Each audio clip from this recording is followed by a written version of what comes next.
On the outskirts, near the kingdom's capital, there was a boy named Wazoo. He was helping a fellow villager with her chores. As he chopped wood for her, the woman began to sympathize with him. She knew he was often compared to his sister, Kagani. The woman told Wazoo that she still thought he was a good kid.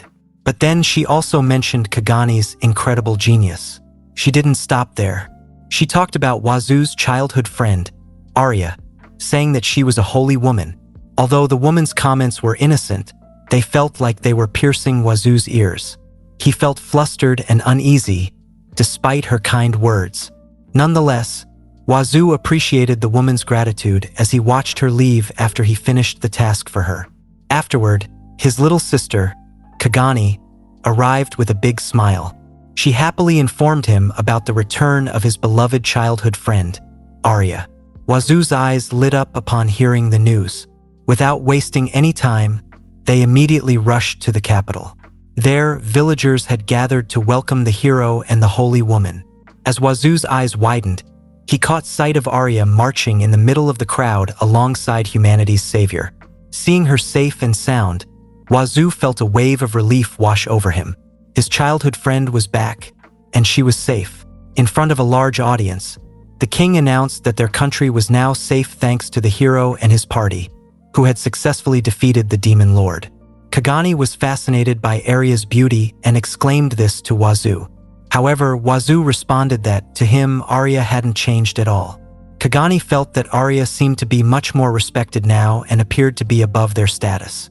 Arya's new position as a revered holy woman made Kagani think she had become someone almost unreachable. Meanwhile, the king urged the hero to state the reward he desired, which led to Wazoo reminiscing as he watched the ceremony. He thought about his long friendship with Arya. They had known each other since they were born and had been childhood friends for as long as he could remember. When they were 12, they made a promise to stay together in the future. It almost felt like a marriage vow, and they acted like a married couple. They got along really well. However, when the news of Wazoo and Arya being engaged got out, Kagani was pretty angered when she first heard it. At the time, Wazoo believed they were destined to be together and never thought things would change so quickly. Unfortunately, their situation took a turn for the worse a year after their engagement. Knights arrived to spread the news of the Demon King's appearance, forcibly recruiting Arya as the holy woman for the hero's party. Without a second thought, Wazoo volunteered to go with Arya, only to be met with disgusted reactions from the priests. The hero mocked Wazoo, asking what an ordinary guy like him could do to help subjugate the demon lord. Wazoo came back to reality after thinking about those bad memories. Thankfully, Kagani was there to cheer him up. She expressed her genuine wish to return to their usual days with Arya when they were still younger. This gave Wazoo confidence that it would surely happen now that the holy woman had returned home. But Wazoo's dreams soon shattered when they suddenly heard the hero's request from the king. The hero stated his wish by grabbing Arya's shoulder, pulling her closer to him, and declaring that he wanted to make the holy woman his wife. Watching the hero with his beloved childhood friend erased all the hope and joy inside Wazoo. Unable to bear any more heartache, he slipped through the large crowd and ran away from the scene. Kagani tried to stop him, but he did not care. On this day, which was also his 15th birthday, Wazoo ran towards his home while people nearby looked at him in confusion. When Wazoo finally arrived at his house, he saw the cute drawing he had made with Arya one last time, his tears dropping onto the paper. Ready to depart, Wazoo wrote a note wishing for the happiness of the girl he loved with all his heart. He told everyone not to look for him and included a congratulatory message for Arya and the hero. With a determined look on his face, Wazoo poured all his bitterness, frustration, and sadness into a new goal. He ventured into the woods, heading toward the monster-filled mountains, ready to face whatever challenges lay ahead. Unfortunately, Wazoo did not expect to walk into danger so soon. He found himself passing through large bushes, trying to run away from something. As he turned around, he caught sight of his pursuers right behind him, ready to turn him into their food. A humanoid cat and a humanoid fish with huge muscles were teaming up to make Wazoo their lunch. This strange team of monsters continued chasing their prey relentlessly. The humanoid fish threw a small stick towards Wazoo, aiming to slow him down. Fear gripped Wazoo as he ran, his heart pounding in his chest. Fortunately, Wazoo dodged the stick by a hair's breadth and managed to maintain a safe distance between himself and the monsters chasing him. But his luck seemed about to run out when he tripped on an enormous tree root and stumbled to the ground. Before Wazoo could recover and figure out what had just happened, he saw the monsters had already caught up to him. They were watching him with hungry eyes, ready to pounce. The monsters were drooling with hunger, while Wazoo was almost drenched in sweat. He desperately tried to convince them that he tasted terrible, but it seemed his words were falling on deaf ears. The monsters continued growling at him, showing no signs of understanding. Realizing there was little chance to talk his way out of this, Wazoo wondered if playing dead might be his only option. However, before he could decide, the monster cat suddenly roared at him. Startled into action, Wazoo sprinted for his life, hoping to outrun the hungry monsters behind him. As Wazoo kept running, he soon spotted a long wooden bridge ahead that would lead him closer to the dangerous mountains. Feeling that taking the risk was better than becoming monster food, he decided to go for it and dash towards the bridge. However, Wazoo's decision to cross the bridge only seemed to excite the monsters even more. As soon as Wazoo started crossing, he heard a loud crack. Looking back, he saw the two monsters aggressively destroying the bridge in an attempt to make him fall. They were so determined and hungry that they began to break the bridge while still standing on it themselves.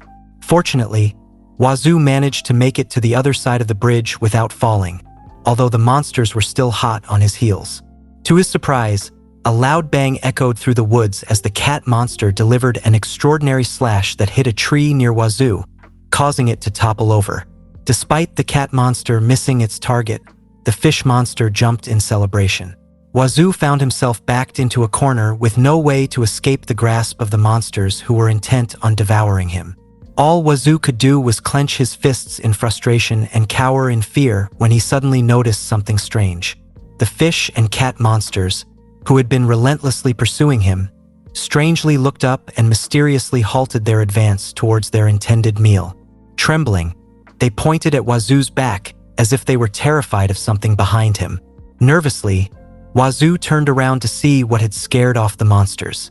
To his astonishment, he beheld a pair of enormous wings belonging to a fearsome dragon. It stood before him, accompanied by another creature with a skull for a face and demonic horns. The two monstrous figures proved too intimidating even for the cat and fish monsters, who shrieked in horror after catching sight of them. Unfortunately for those monsters, the demon noticed their presence. In a panic, the cat and fish monsters shrieked and hurriedly fled, abandoning their mission to make Wazoo their next meal. Wazoo stood there in shock and confusion, unable to utter a word in response to the terrifying entities before him. The dragon and the demonic skeleton quickly assessed Wazoo's appearance and concluded he was not a rare elf but just a human lost in the forest. Despite Wazoo's speechlessness and fear, the demonic skeleton reassured him that there was no need to be afraid, as they had no interest in him whatsoever. Wazoo gathered the courage to ask them what they meant by sparing him. The dragon responded with a yawn, dismissing Wazoo as too small to be worth eating. Neil agreed, suggesting they depart.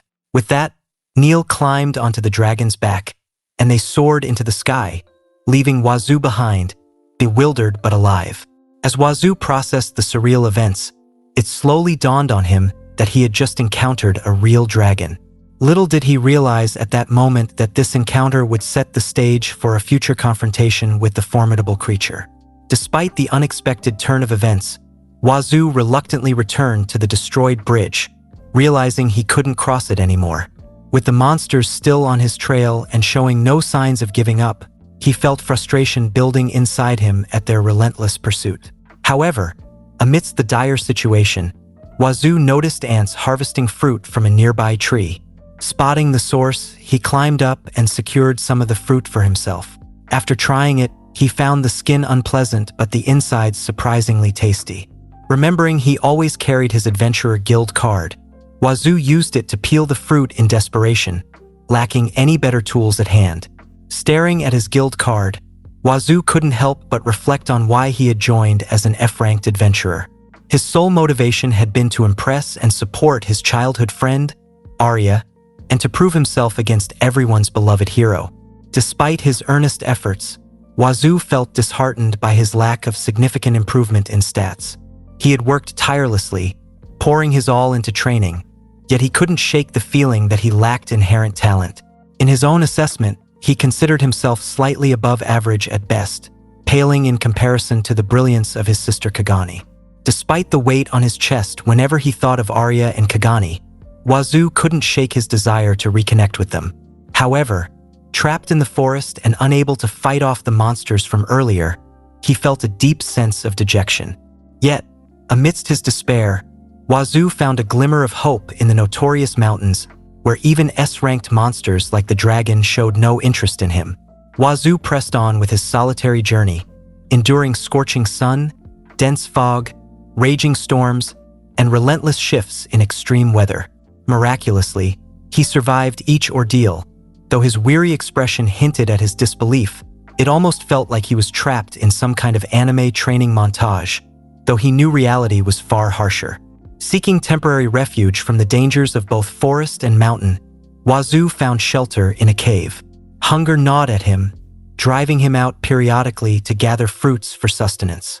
During one precarious attempt, he nearly fell from a tree but managed to secure the fruit.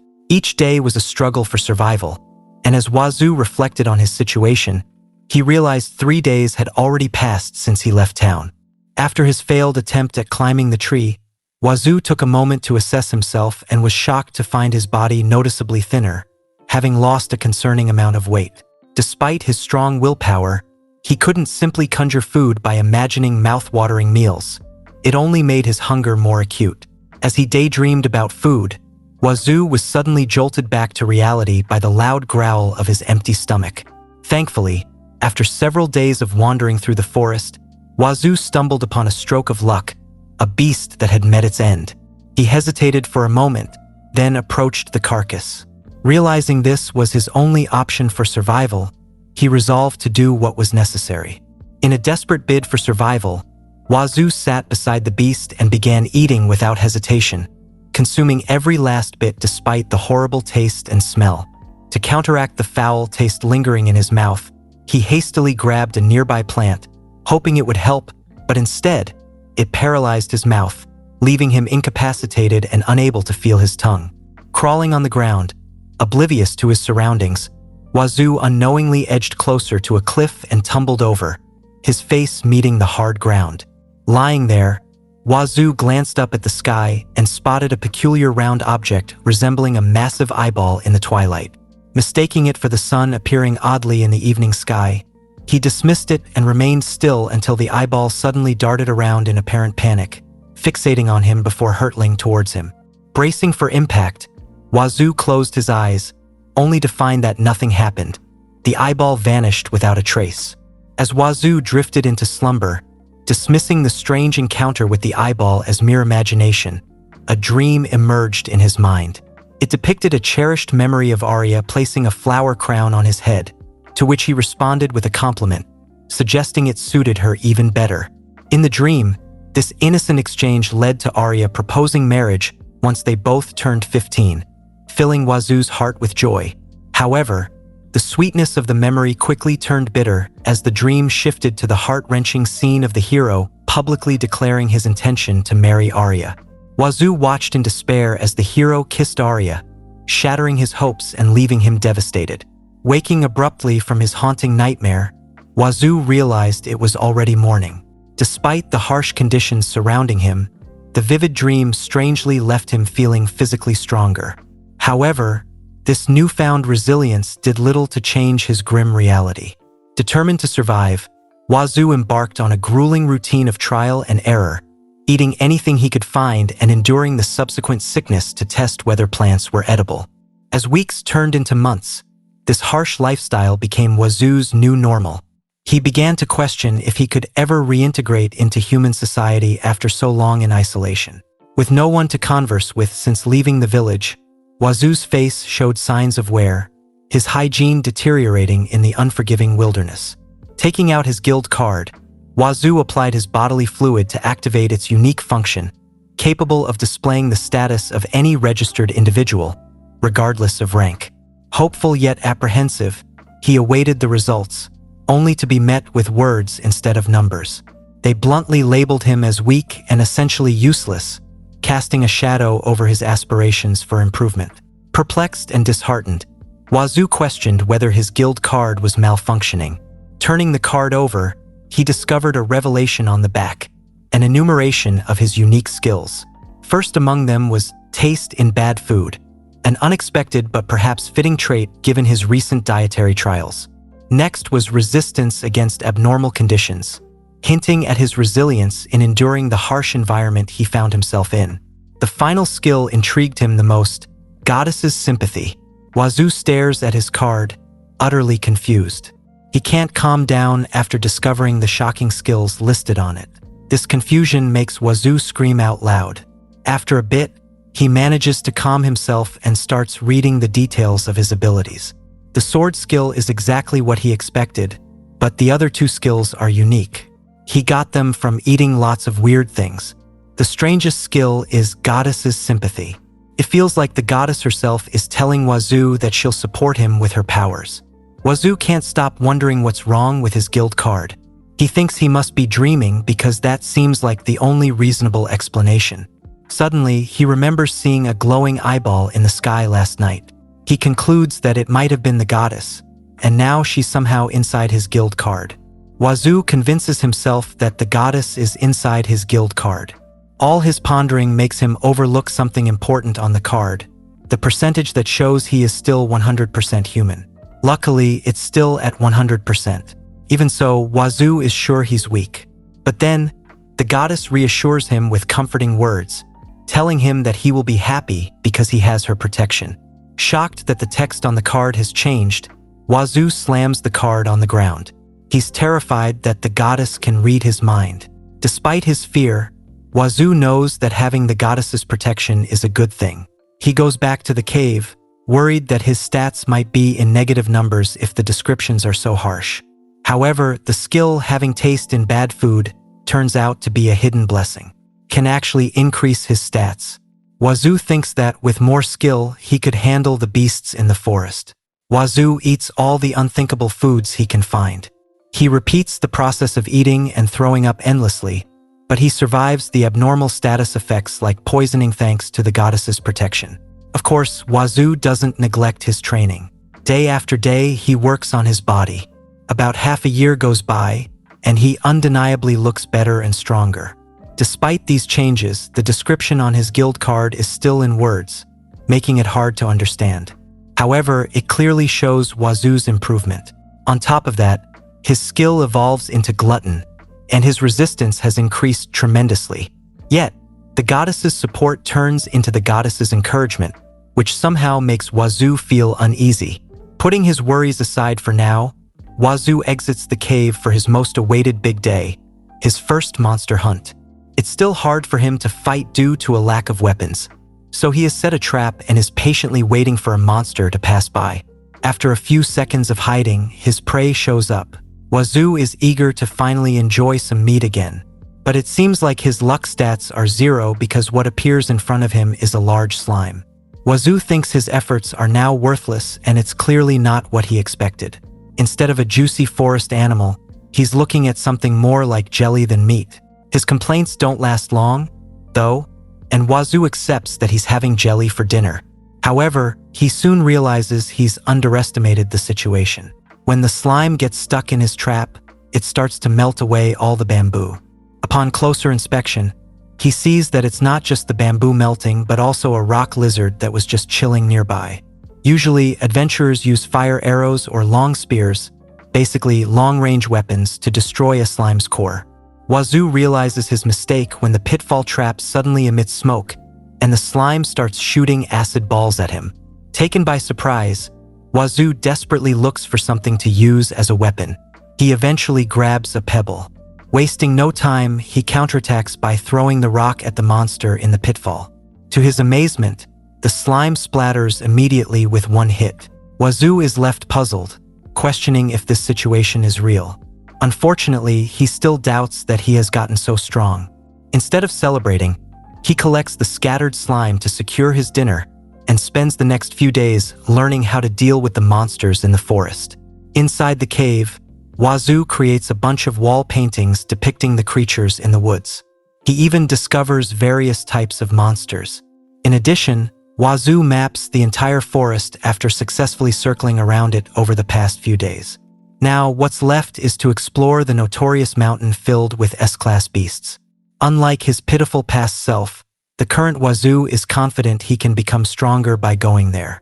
More importantly, he can finally eat a proper meal and live like a normal human being. However, he is still concerned about what his sister's reaction will be when she sees him in this state. Wazoo is pretty sure she will scold him for his tattered clothes, but he knows she'll still offer to fix them like a caring sibling. Wazoo feels a bit sad because he misses his little sister greatly, but he knows he has to continue on his path. He crafts a new outfit using materials he gains from defeating monsters. At least now, with his new outfit, he won't be embarrassed to wear it in front of other people. Thanks to that, Wazoo resolves to head to the mountain the next morning. The fateful day arrives in the blink of an eye, and Wazoo's evolution is apparent. It's been a year since he took down that slime, and a year and a half since he departed from his town. Wazoo is clearly more invincible now. A monster's fang can no longer scratch him. He looks at his guild card and sees that almost all of his stats are now incredibly high, almost absurdly so. However, his mana points and magic are still 0. What's concerning is the fact that Wazoo is only 88% human now, and it's unclear where the other 12% of his humanity went. Despite feeling a bit unsettled, he remains confident. His glutton skill has evolved into Super Glutton, making it easier for him to fight monsters due to its effects. With this newfound strength, Wazoo is ready to face whatever challenges the mountain holds. However, Wazoo's newfound strength, which the goddess says is close to surpassing hers, brings a different kind of challenge. He worries it might make it harder for him to return to his hometown. Climbing to the top of the mountain, Wazoo defeats the monsters he encounters. He wants to see just how strong he really is, and it turns out that the beasts aren't challenging for him anymore. Eventually, Wazoo reaches an area above the clouds and stares at the beautiful sunrise. It's a breathtaking moment in his adventures. Suddenly, a strong gust of wind interrupts him. In that split second, Wazoo sees something shocking even for him. A huge dragon crushing a monster in its mouth with extreme power. The dragon lands near Wazoo, who stares in shock at the magnificent creature. It's a bit of a late reaction, but Wazoo finally shouts that a dragon has appeared. The dragon spits out the monster it had in its mouth and asks Wazoo what a human is doing here. Surprised but keeping his cool, Wazoo casually answers that he just walked here alone. The dragon isn't buying Wazoo's explanation, but while it's getting angry, the earlier monster uses this chance to escape from the dragon's grasp. It leaps away, shouting insults at the dragon and calling him a dumb lizard. Even Wazoo is surprised by the turn of events. He watches as the monster prepares for a counterattack, only to be silenced by the dragon's enormous claws. In the end, Wazoo has no time to worry about his stained clothes because the dragon is asking him what he's doing here in his backyard, unaware that a small fox-like creature is watching them. Intimidatingly, the dragon orders Wazoo to play somewhere else, but instead of backing down, Wazoo becomes irritated. He complains to the dragon about dirtying his clothes, ignoring the fact that the dragon thinks he's being foolish. The dragon asks once again what Wazoo is doing here, only to learn that he's simply wandering. Surprisingly, this piques the interest of the mighty being. Wazoo then declares his desire to find someone stronger than him, which leads the dragon to challenge him, introducing himself as the Dragon King. There's no fear in Wazoo's eyes as he provokes the dragon by asking if his title is just self-proclaimed. The dragon, however, is not enraged. Rather, he's excited and counters with another threat. In the towering mountains teeming with powerful S-ranked beasts, Wazoo confronted the fearsome Dragon King with unwavering confidence and excitement. He stared at his opponent without a trace of fear. Little did Wazoo realize, his overconfidence would soon undo all his hard work, leaving him to regret challenging the Dragon King. Without hesitation, Wazoo charged at the dragon, ready to begin the battle. In the bustling center market of Iskoa Kingdom's capital, Wazu's younger sister Kagani chatted with a vendor about her recent travels to a nearby town and her upcoming plans to visit the next village.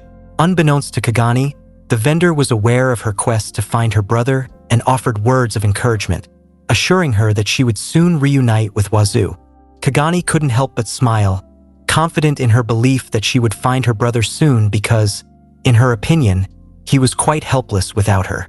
The vendor chuckled, agreeing with Kagani's assessment, and even gave her a generous 50% discount, much to the envy of other customers nearby. Despite her outward cheerfulness, the vendor's inquiry stirred a concern within Kagani. He asked if she had uncovered any clues about Wazu's whereabouts, prompting Kagani to share her discoveries. She mentioned her suspicion that Wazu might be in a distant city because it seemed unlikely he would venture into the mountains. As they conversed, the vendor jokingly suggested that Wazu might have found himself a beautiful girlfriend somewhere, but Kagani dismissed the idea, concealing her true feelings. Behind her casual facade, she believed firmly that Wazu couldn't possibly manage such a feat. Suddenly, the cup Kagani was holding shattered, alarming not only the vendor but also the other customers nearby. Amidst the commotion, a peddler introduced himself to Kagani, offering his assistance in locating Wazu after overhearing their discussion. Despite feeling grateful for everyone's support, Kagani couldn't shake her concern about her older brother's whereabouts, completely unaware that Wazu was in the midst of a fierce battle against the Dragon King. Meanwhile, Wazu defended against the dragon's claw strike and braced himself as the Dragon King prepared to unleash a devastating breath attack, choosing to confront it head-on to test his own strength. The charge didn't take long, and soon the dragon unleashed a torrent of scorching flames aimed directly at Wazu, intending to incinerate him. Despite the intense heat and flames, Wazu miraculously managed to stand up, shocking the Dragon King who expected him to be defeated.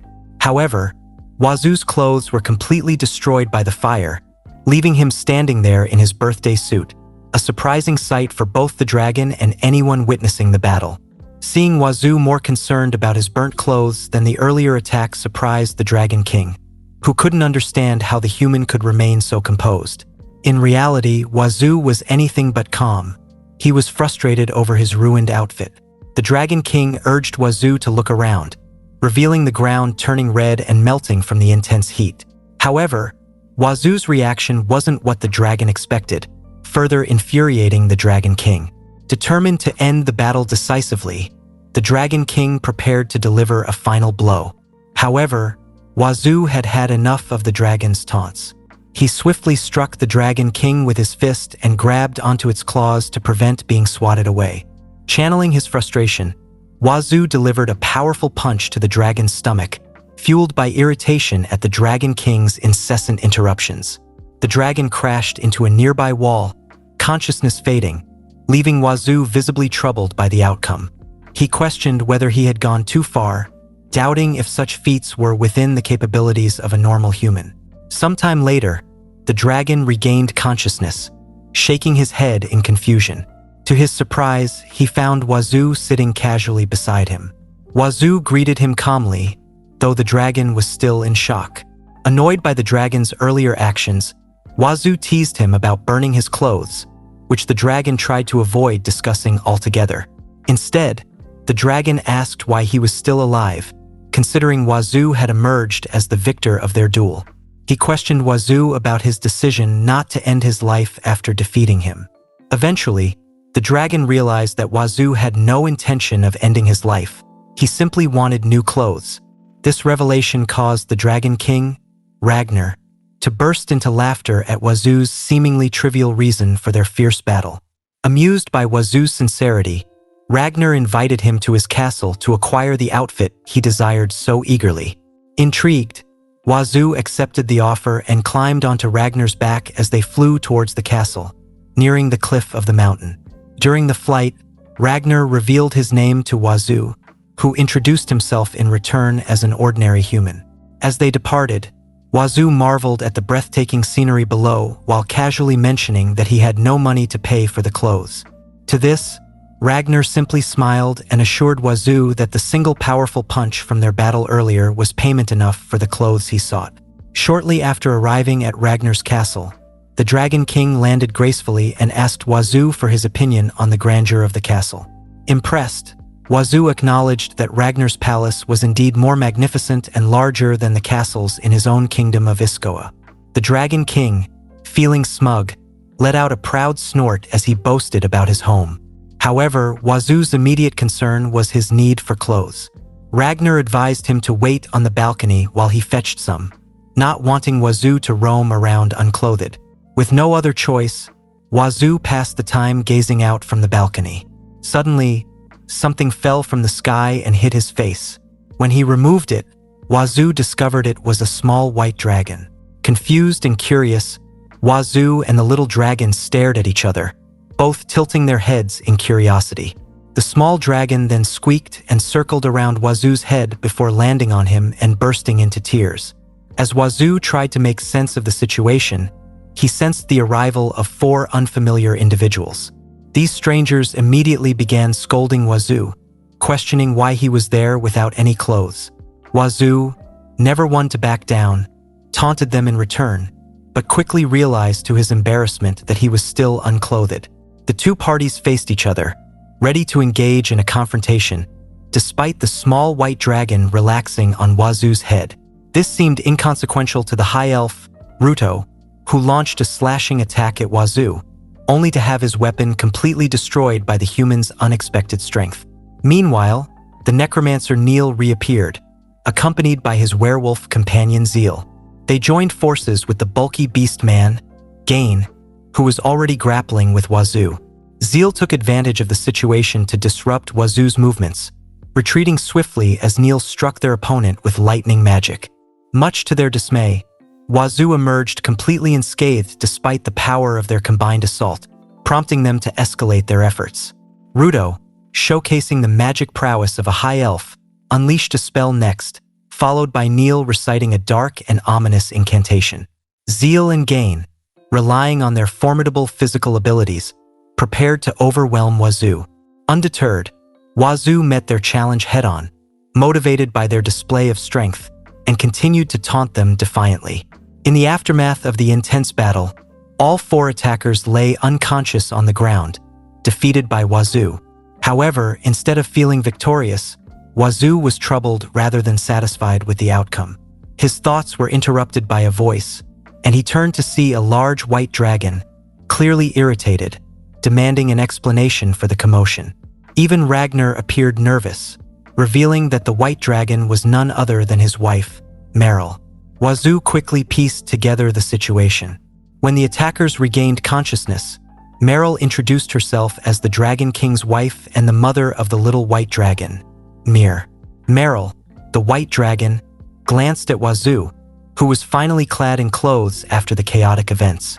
She remarked that it was rare for her daughter, Mir, to take a liking to someone other than themselves. This comment caused the 4 attackers, who had been hostile moments ago, to smirk in amusement. In contrast, Ragnar, the Dragon King, interjected with a serious question, asking Wazoo if he had any inappropriate intentions toward his daughter. Meryl scolded her husband for being distrustful, while Mir squeaked in agreement, indicating that her mother was the only one who truly believed in Wazoo and trusted him. Fortunately, it became evident that the other 4, despite their earlier aggression, also supported Wazoo. Ragnar, referring to Wazoo as a dear friend, entrusted his daughter's safety to him as well. Moved by their trust and determined to protect Mir at all costs, Wazoo declared his resolve, willing to risk his life if necessary to fulfill that promise. The next day, Zeal observed Wazoo and the little dragon, Mir, playing and enjoying themselves through a window, accompanied by Neil. Neil couldn't resist commenting that Wazoo didn't appear strong or intimidating enough to have defeated all 4 of them. Wazoo noticed their gaze and friendly waved at them, prompting Neil and Zeal to reluctantly acknowledge that he wasn't as bad as they initially thought. For Zeal, who found nice people irritating, Wazoo's friendly demeanor grated on him. Nevertheless, Wazoo continued to play with Mir, laughing joyfully as they had fun together. Their merriment was interrupted when Ragnar suddenly appeared behind a nearby wall, silently observing Wazoo with a lingering sense of distrust, especially concerning his daughter. Wazoo nervously met Ragnar's gaze, unsure of how to reassure the Dragon King of his intentions. As time passed, everyone gathered for dinner and engaged in conversation about themselves. Wazoo found himself seeking advice about Mir, the little dragon who always stayed close to him. Neil, perhaps mischievously, offered some unconventional advice that Wazoo knew wasn't realistic. Despite the ups and downs, peaceful days seemed to fly by quickly. Wazoo eventually decided to accept Meryl's offer to take Mir into the outside world. He couldn't shake the feeling that perhaps he was being tested to prove himself worthy of being Mir's companion. After spending some time in the Dragon King's castle, Wazoo prepared to bid farewell to Ragnar and Meryl as he embarked on his next adventure alongside Mir. The Dragon Mother advised them to take care, but their departure took a tense turn when Ragnar issued a stern warning. He threatened that if anything were to happen to his daughter, Wazoo wouldn't live to see another day, emphasizing the importance of Wazoo's commitment to protect Mir at all costs. Meanwhile, Neil, the necromancer, reminded Wazoo of their previous discussion, urging him to pursue his dreams with sincerity and courage. Wazoo responded with a cheerful smile, acknowledging Neil's advice and agreeing to approach his journey earnestly and boldly. The adventurer Wazoo embarked on his journey with Mir, descending the mountain until they became disoriented, unsure of their whereabouts. Suddenly, the cat and fish monster reappeared, seemingly intent on settling their score with Wazoo once and for all. Wazoo swiftly delivered a powerful punch that sent the monsters flying into the sky, hoping to be rid of them for good. Mir celebrated their victory cheerfully, smiling brightly. With the immediate threat dealt with, they faced the dilemma of deciding their next destination. Suddenly, an idea struck Wazoo, prompting him to retrieve his guild card and appeal to the goddess for guidance. He earnestly pleaded with her to show them the way forward. Hearing his prayers, the goddess responded by drawing a cross and using a tiny twig to determine their next direction. The twig pointed east, indicating that heading in that direction would bring them fortune. Despite the goddess's mystical method, Wazoo couldn't hide his nervousness at the prospect of relying on such unconventional guidance. Following the goddess's guidance, Wazoo and Mir ventured deeper into the forest, where Wazoo suddenly realized that he had turned 17 years old. As they traveled, they encountered another human who initially seemed wary, hoping Wazoo wasn't a bandit or any troublemaker. Wazoo quickly assured him that he wasn't, expressing genuine happiness at meeting another person. They engaged in conversation about the unique route they were taking, unaware that Mir was growing jealous of the attention Wazoo was giving the stranger. Wazoo couldn't help but feel that their meeting was fated. The man introduced himself as Shiro, a peddler, and displayed his box of wares, offering them for sale. Wazoo regretfully admitted he had no money but promised to buy something the next time they crossed paths. The peddler, Shiro, was perfectly content with Wazoo's decision not to buy anything and eagerly anticipated their next meeting. Wazoo, however, was so excited that he referred to Shiro as a friend of the same age, which gave Shiro pause for thought. After a moment's reflection, he accepted the designation happily, pleased with the newfound friendship. Feeling a bond, Wazoo invited Shiro to share a meal together next time they crossed paths. After this heartfelt exchange, they bid farewell and continued on their respective journeys. Wazoo's joyful mood abruptly shattered when a sudden arrow hurtled toward him. Enraged, Wazoo swiftly caught and destroyed the arrow, demanding to know who dared to attack his beloved little dragon. Driven by rage, Wazoo sprinted towards the source of the arrow, determined to confront and teach the culprit a lesson with his fists. However, upon arrival, he stumbled upon a distressing scene. A group of bandits had captured an elf girl named Sheena, threatening her companions with harm if they intervened. The three elves stood helplessly, frustrated and nervous, knowing that any attempt to rescue Sheena could lead to dire consequences for her. The bandit leader reveled in taunting and provoking the elves, confident in their inability to retaliate against his gang. Despite their fear and the risks involved, the elves grappled with the agonizing decision of whether to intervene to save their friend or obey the bandits' threats to prevent further harm. Suddenly, to the elves' surprise, a human came sprinting towards them and the bandits at full speed. Wazoo joined forces with the elves, his irritation palpable as he demanded to know if the bandits were responsible for the arrow. The elves and bandits alike were curious about this unexpected newcomer. The bandits, meanwhile, took an interest in Mir, suggesting the dragon could fetch a high price. The bandit leader arrogantly planned to handle Wazoo himself, confident in his ability to deal with the boy. However, before he could react, Wazoo's fist was poised dangerously close to his face, ready to strike. In a moment of clarity, Wazoo realized he needed to restrain himself. Another outburst could lead to unintended consequences. As Wazoo moved to restrain himself, it was already too late. The force behind his fist was unstoppable. The impact landed squarely on the bandit's face, sending him flying and causing significant damage. Wazoo immediately expressed regret, apologizing for the unintended consequence of his strength. However, his apology fell short as both parties stood in stunned silence, grappling with the display of Wazoo's extraordinary power. The bandit leader, recovering from the blow, pleaded with Wazoo to halt, reminding him that they were of the same race. Desperately, he tried to justify their actions by claiming that the elf they had captured was one of those who used their magic to harm humans. Understanding the bandits' attempt to justify their actions, Wazoo countered with a pointed reminder about who was being considered for sale at a high price. With resolve, Wazoo swiftly incapacitated all the bandits, aided by Mir, who unleashed fiery blasts from her small mouth, ensuring the elf named Sheena was safely rescued. Once Sheena was free, Wazoo instructed the elves to escort her to a secure location. Unbeknownst to him, this momentary distraction was exactly what the bandit leader had been waiting for.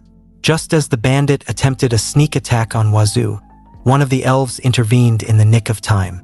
Activating a magical blade, the elves swiftly dispatched their assailant, protecting Wazoo from harm and securing their victory over the bandits. Captivated by the graceful presence of the long-eared elf, Wazoo found himself intrigued not only by her beauty, but also by her evident magical abilities. As the elf expressed her gratitude for saving her companion, Sheena, Wazoo felt a swell of satisfaction. Sheena herself joined in, expressing her thanks along with the other two elves, all smiling warmly at him.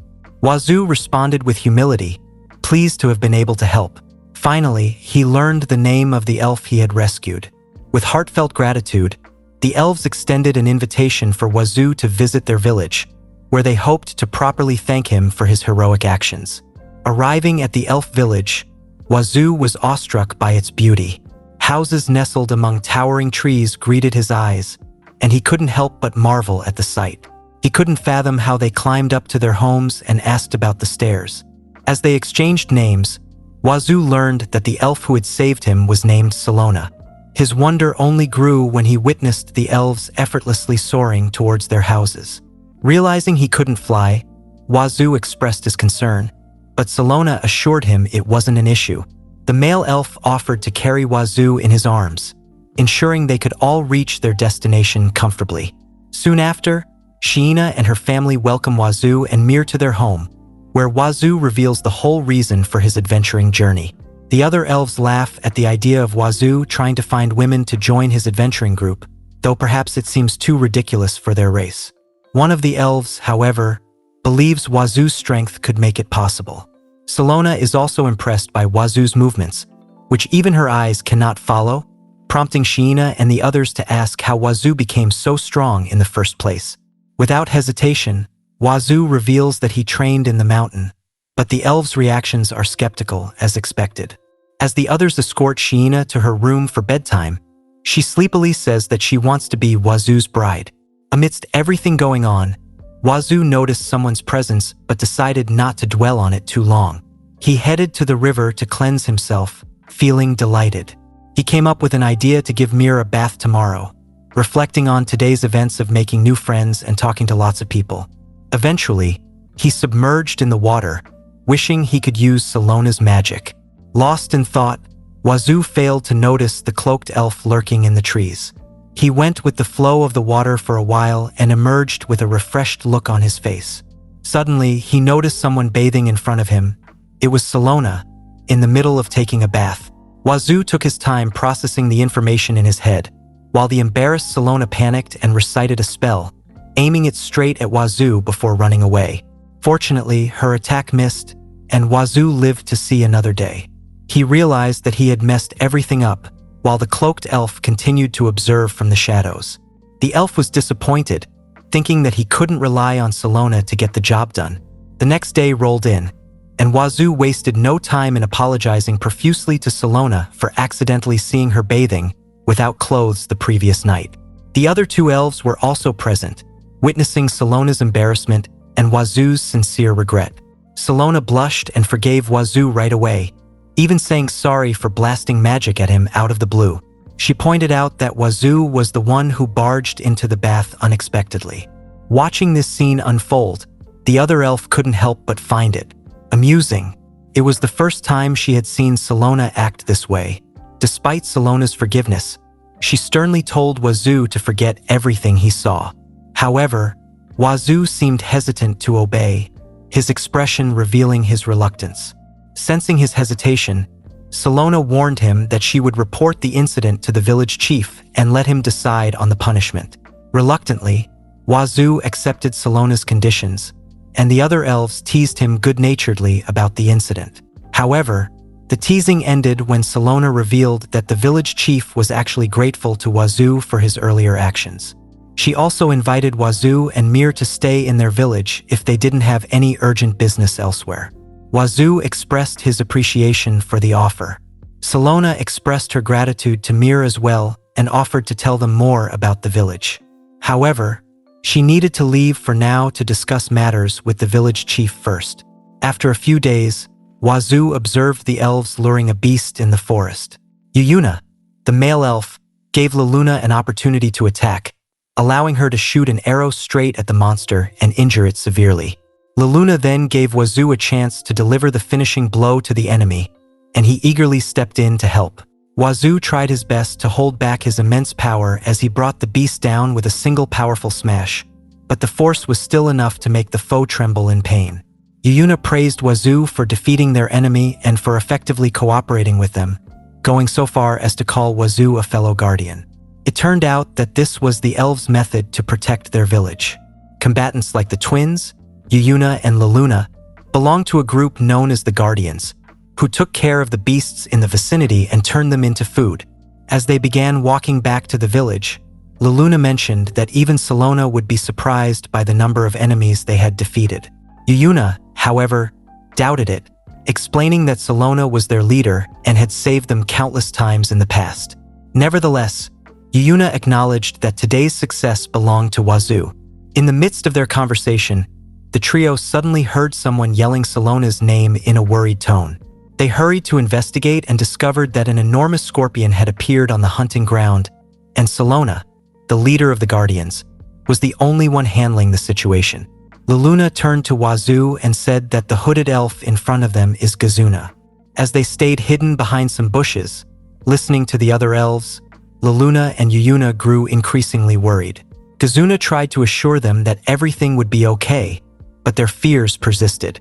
They were concerned because Salona was revealed to be in the midst of a battle, protecting the wounded to allow them to escape safely.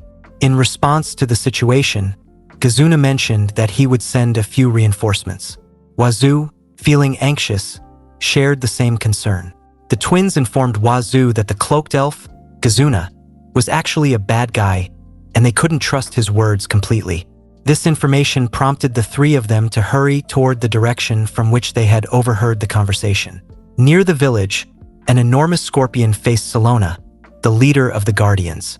The scorpion seemed to have the upper hand in the battle because Salona was prioritizing the safety of a wounded person, not allowing the monster to get closer to their village. Desperately defending herself from the scorpion's attacks with a small dagger, Salona deflected its strikes whenever she found an opportunity for the wounded person to escape. Finally, Wazoo arrived with the twins, rushing to Salona's aid. He yelled at her to get her attention, asking if she was okay, unaware that his question distracted the female elf. Seizing the opportunity, the scorpion struck Salona with its tail, sending her flying. Wazoo called out to Salona again, this time in a much worse situation as she slowly fell unconscious due to the grave injury inflicted by the monster. Enraged and frustrated, Wazoo screamed out his anger and punched the scorpion's tail, unable to accept what had happened to Salona. Immediately after, He leaped towards her as she fell from the sky, catching her to prevent her from suffering a severe fall or further injury. Thankfully, Salona woke up, although she panicked upon realizing that Wazoo was carrying her in his arms. She learned that the scorpion had been taken down, but flustered, she asked Wazoo to put her down. Wazoo refused, insisting on carrying the wounded girl to the village. However, Salona insisted on walking by herself, feeling ashamed that she was covered in dirt. Unbeknownst to them, the monster was still lurking in the shadows as they continued their progress, developing feelings for each other. Salona, however, got up to check on the wounded person from earlier. Unfortunately, it was too late for them to notice that the gigantic scorpion was still alive and ready to devour Wazoo. Despite the hopelessness of the situation, everyone horrifyingly warned Wazoo of the approaching threat. But the monster was already one step ahead, and it took a bite out of almost half of Wazoo's body before they could react. The elves wasted no time in attempting to take down the gigantic scorpion, immediately dispersing to distract it and save Wazoo. This time, it was Salona who yelled the human's name, ordering the monster to let him go. Suddenly, the scorpion's mouth cracked open, and Wazoo's face reappeared, wearing a casual smile as if nothing serious had happened. Surprised and confused, the elves let out a collective noise of disbelief. They found it hard to believe the gruesome event they had just witnessed. However, their enemy was still alive and ready to retaliate against the puny human. Irritated, Wazoo glared at the persistent monster before swiftly sending it to the netherworld with a single finger flick on its forehead. At this point, the elves could only conclude that the human was incredibly strong, and they needed to come to terms with this reality. With everything settled, Wazoo urged his companions to head back. They returned to the elven village where everyone welcomed them happily. The elves were visibly relieved that all of them were safe. Amid the joyous atmosphere, Wazoo noticed one elf who stood out with a frustrated expression, Gazuna. Wazoo realized that Gazuna was the same elf the others were talking to earlier when they were worried about Salona. Unfortunately, a woman blocked Wazoo's view, distracting him with food for himself and Mir. By the time Wazoo turned his attention back, Gazuna had disappeared into the darkness. Deciding to focus on the food for now, Wazoo pushed the thought of Gazuna to the back of his mind. As the night deepened, Wazoo found Salona alone and offered to walk her home. Concerned about Salona's wounds, Wazoo insisted on accompanying her, and Salona thankfully allowed him to go with her. Along the way, Wazoo couldn't help but recall the last time they were alone together, during the bath incident. He wondered if Salona was grossed out by his presence because of that incident. Before Wazoo could dwell on his thoughts, Salona suddenly urged him to stop where they were. She thanked Wazoo sincerely for saving her life. However, Wazoo didn't feel worthy of her gratitude, blaming himself for failing to prevent a single wound on her. In response, Salona assured Wazoo that he truly was a kind person, not to mention incredibly strong. She admitted that her strength, which was considered the best in the entire village, paled in comparison to Wazoo's. This unexpected praise caught Wazoo off guard, leaving him flustered. However, his heart swelled with joy at Salona's words. As Salona got up, she expressed her relief that Wazoo was stronger than her. Despite a hint of disappointment on Wazoo's face, as he assumed this might lead to a love confession, it turned out to be something else entirely. Salona wanted to convey that Wazoo could stay permanently in their village. Meanwhile, in the hunting ground, Gazuna approached the defeated scorpion with disgust, irritated that the monster had been defeated. With a wave of his hand, he absorbed its essence, growing even more annoyed by the unexpected appearance of the human adventurer, Wazoo. Gazuna then produced two small, ominous-looking balls. With a dark grin, Gazuna threw the balls into the air, declaring his intention to handle the situation personally. In an instant, ferocious beasts appeared from the balls, summoned to do his bidding. 1 week had passed since then, and Wazoo woke up from his slumber with a renewed motivation to help protect the village. He was determined to make a difference. As he gathered his thoughts, Laluna suddenly burst through the window in a panic, urgently telling Wazoo to come down immediately. Startled, Wazoo followed Laluna's urgency and rushed down to where the elves were gathered. There, he saw Salona standing in the middle, facing off against a cloaked elf. It was evident that she was engaged in a high-stakes duel, and the village chief was acting as a witness to the confrontation. With determination in his eyes, Wazoo leaped down from his room, landing safely thanks to Mir, the little dragon who assisted him. Wazoo quickly approached the twins to find out more about the situation. He learned that Kazuna had challenged Salona to a duel, and the stakes were incredibly high. The winner would become the head guardian, while the loser would be forced to leave the village.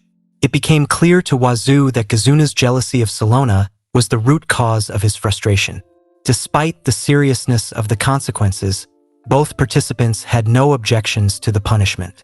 The village chief intervened and declared an inviolable territory, casting an elven barrier to signal the start of the match.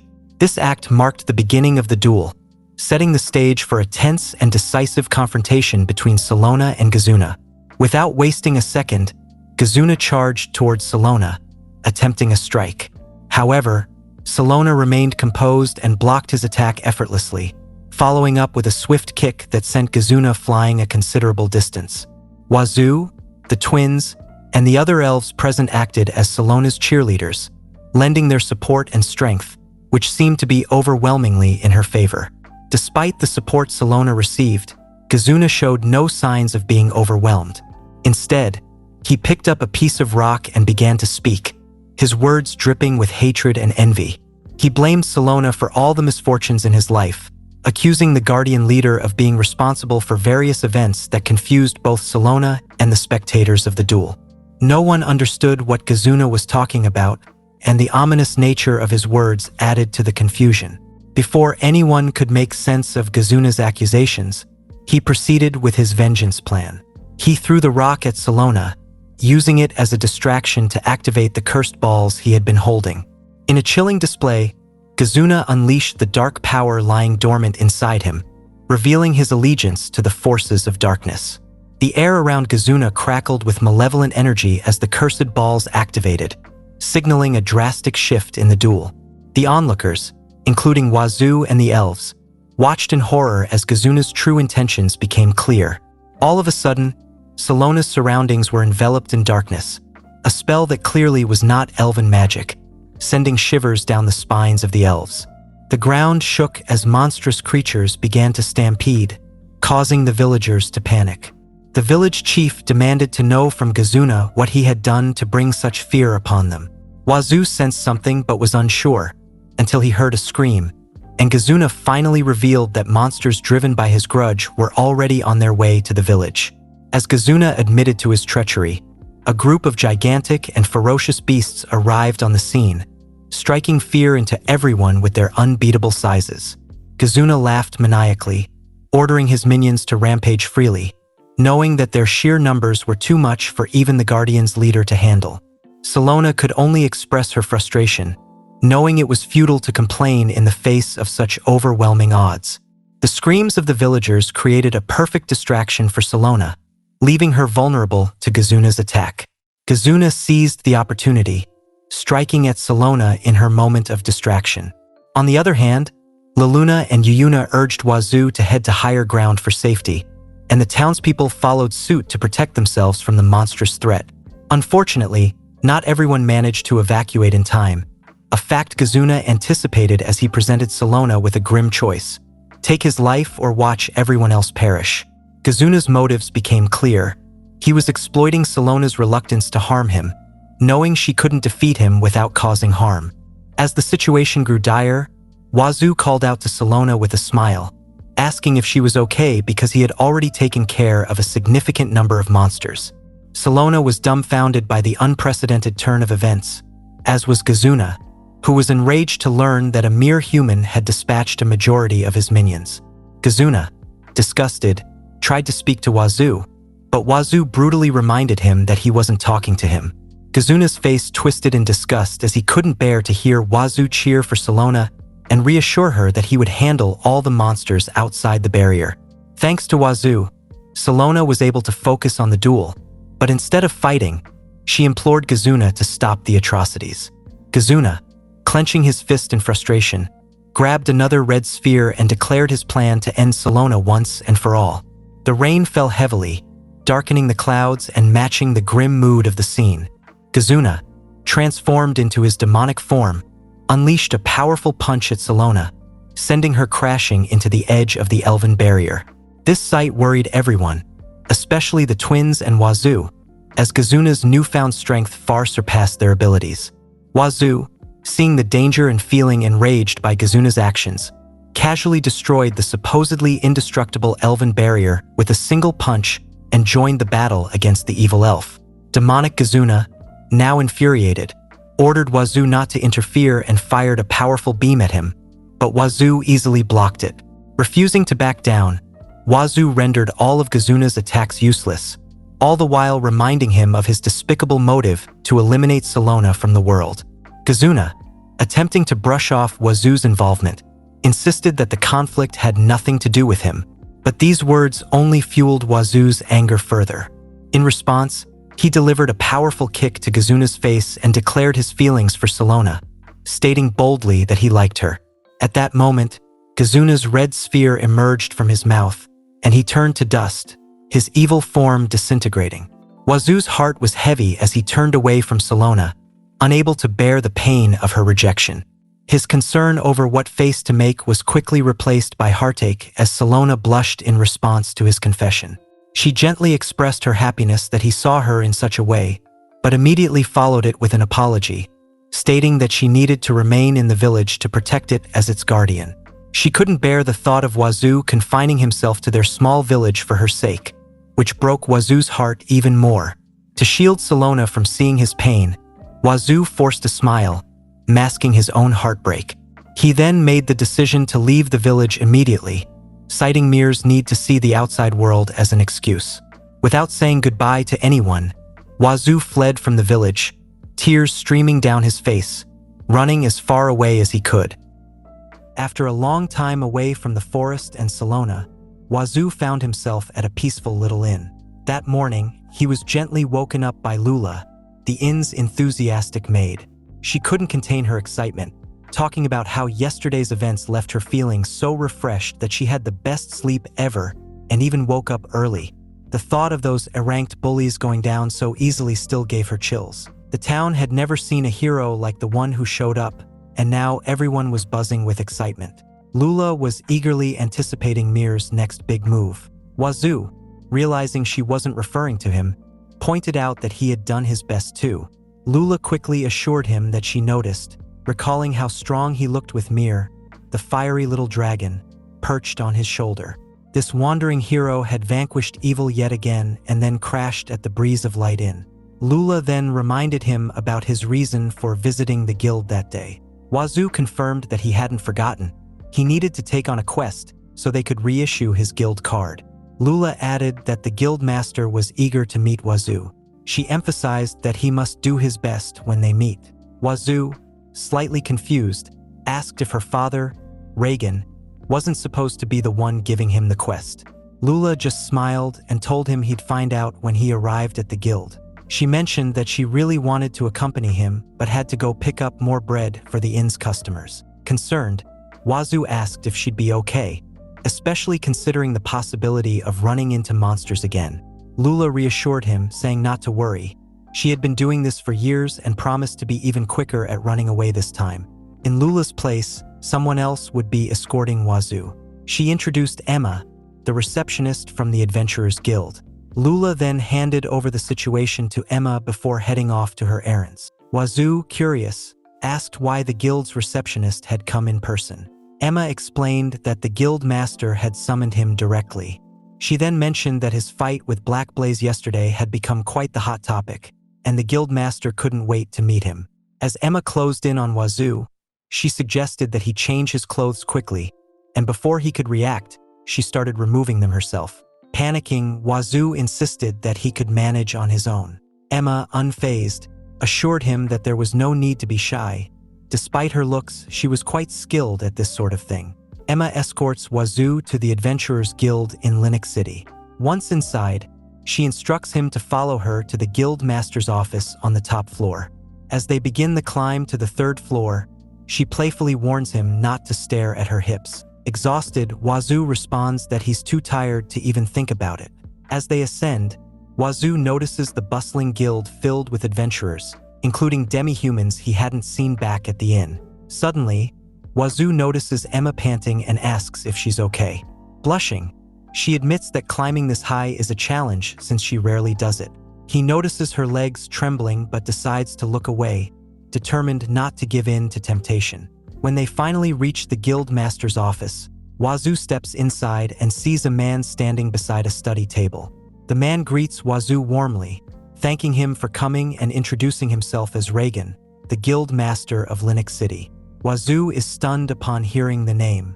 Reagan, sensing his tension, invites him to sit down and relax.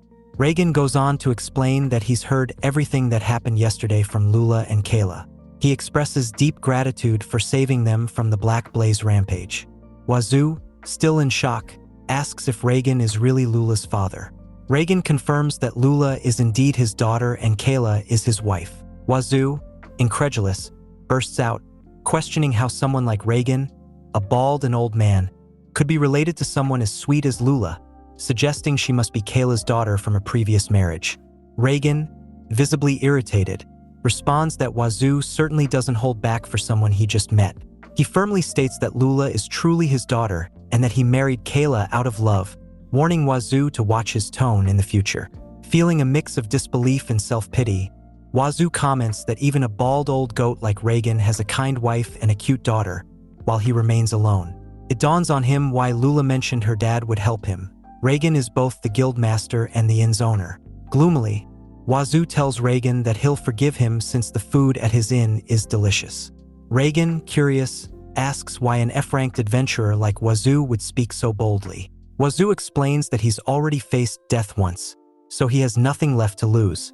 Reagan, acknowledging the harsh life Wazoo must have lived, says it's time to move on to business. Wazoo, eager to get his guild card reissued, asks for the quest. But Reagan reveals that he didn't summon Wazoo just for that.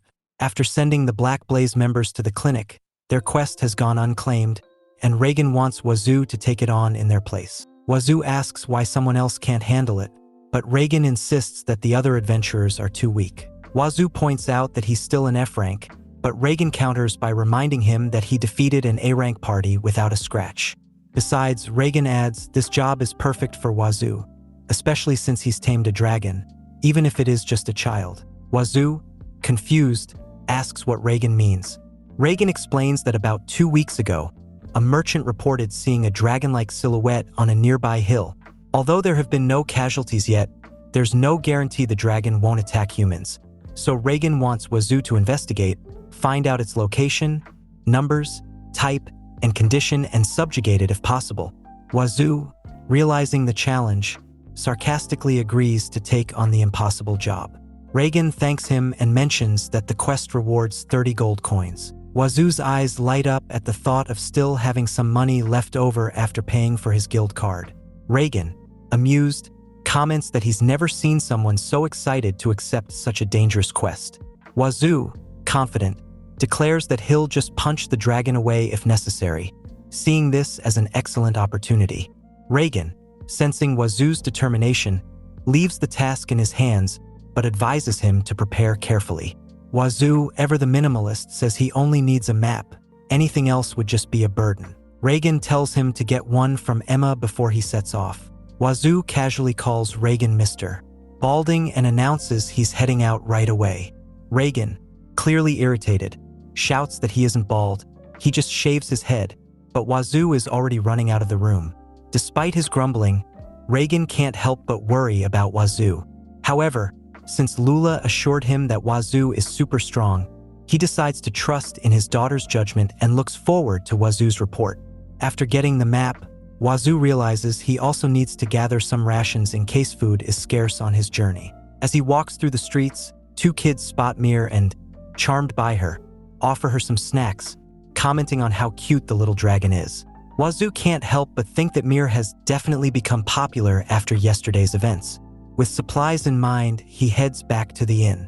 Kayla, surprised to learn that Wazoo just found out her husband is the guild master, apologizes and explains that she assumed Lula had already told him. She quickly packs some sandwiches and water for his journey.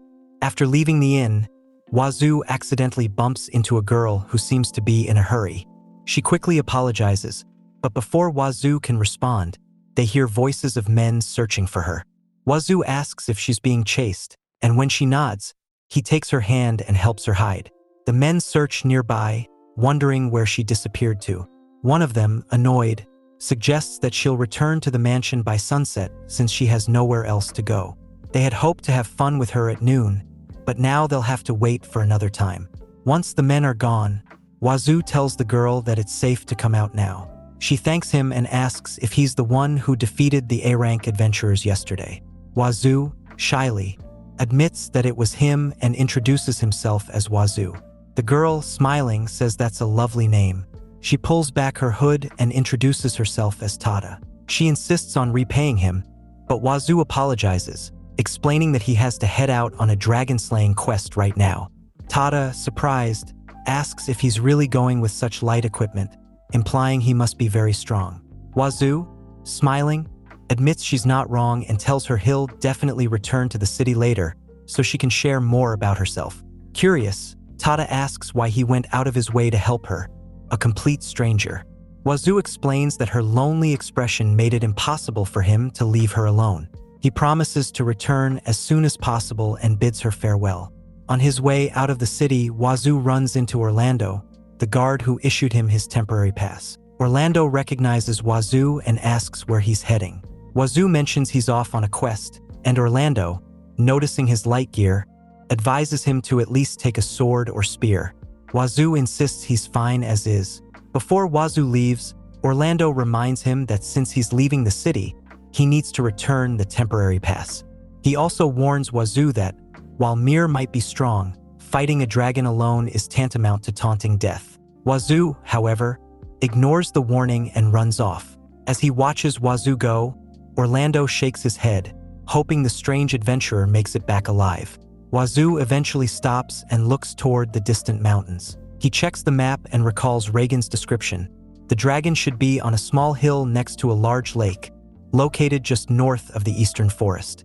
Realizing they won't make it on foot, Wazoo tells Mir they'll need to run. Mir, however, points out that she wants lunch first. Wazoo sets her down, and to his surprise, Mir makes lunch disappear and reappear instantly. Overjoyed, Wazoo picks her up, marveling at her newfound storage magic. He's thrilled, realizing they won't have to carry anything on their journey. Hugging her tightly, Wazoo playfully declares that she's amazing, fluffy, and now has a storage ability too. He jokingly adds that maybe she'll be his future bride. With that, they start running toward the mountains. As they travel, Wazoo takes in the vast landscape, marveling at how big the world is and wondering where he might find a true friend. They finally reach the area, but there's no dragon in sight. Spotting a cave, Wazoo decides to investigate. Inside, he finds the space empty, no dragon there either. But suddenly, the queen dragon appears, roaring loudly. Recognizing Wazoo, she demands to know if her husband sent him. She declares that she won't return to her castle. At first, Wazoo doesn't pay attention to her words, just relieved to see Mir's mother. But it quickly dawns on him that she's angry, and the situation might be more complicated than he anticipated. Wazoo, noticing Mel's intense anger, asks her why she's so upset, especially in front of her daughter. He suggests she calm down and asks what she means by her husband sending him here. He explains that he hasn't seen Ragnir since their last meeting and wonders if they've had a fight. Mel, still furious, tells him it's far more serious than just a fight. She's decided to leave Ragnir for good and return to her birthplace. Realizing she's genuinely upset, Wazoo inquires if she was raised in this area, given her talk about returning home. Mel confirms this and asks if he really didn't come here on her husband's behalf. Wazoo assures her that he only came to investigate a rumored dragon sighting in the nearby town, never expecting that the dragon in question was actually her. He adds that now he can simply report to the guild master that the dragon wasn't dangerous, but rather the kind-hearted Mel, and close the case. Mir flies over to her mother and cuddles up to her, which helps Mel regain her composure, realizing how embarrassing it was to lose her temper like that. With Mel calmed down, Wazoo asks why she's here at her birthplace when her home is the castle on the mountain. He offers to listen if she wants to talk about it. Mel, tearing up, reveals that while she was busy with house chores, Ragnir cheated on her with a young red dragon. Wazoo is shocked and can't believe that Ragnir would do such a thing, especially when he has a beautiful wife and daughter. He flatters Mel, saying she would be a real beauty if she were human. Flattered by the compliment, Mel explains that she returned to her birthplace to discuss the situation with her mother and is currently waiting for her arrival. Understanding the situation, Wazoo gently asks if there's any chance for her and Ragnir to reconcile, especially for Mir's sake. Mel insists that it would be impossible unless Ragnir apologizes, as he's clearly in the wrong. Wazoo agrees that Ragnir should apologize, but asks if she's sure it wasn't a misunderstanding. Mel angrily retorts that it doesn't matter how he looks at it. Her husband was definitely close to that female dragon, though she admits she doesn't have any concrete evidence. Seeing a potential opening, Wazoo smiles and offers to bring Ragnir to her, so they can talk things out properly. He suggests this would not only help calm down the townspeople but also be better for Mir. He adds that if Mel doesn't want to be left alone with Ragnir, he can stay as a witness.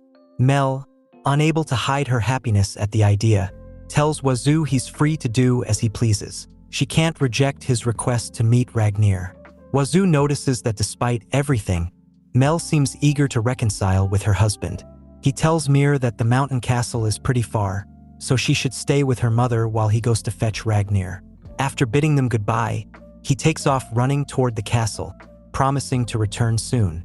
As he leaves, Mel reflects on how kind Wazoo is, thinking to herself that he's the type of human who would never abandon someone in trouble.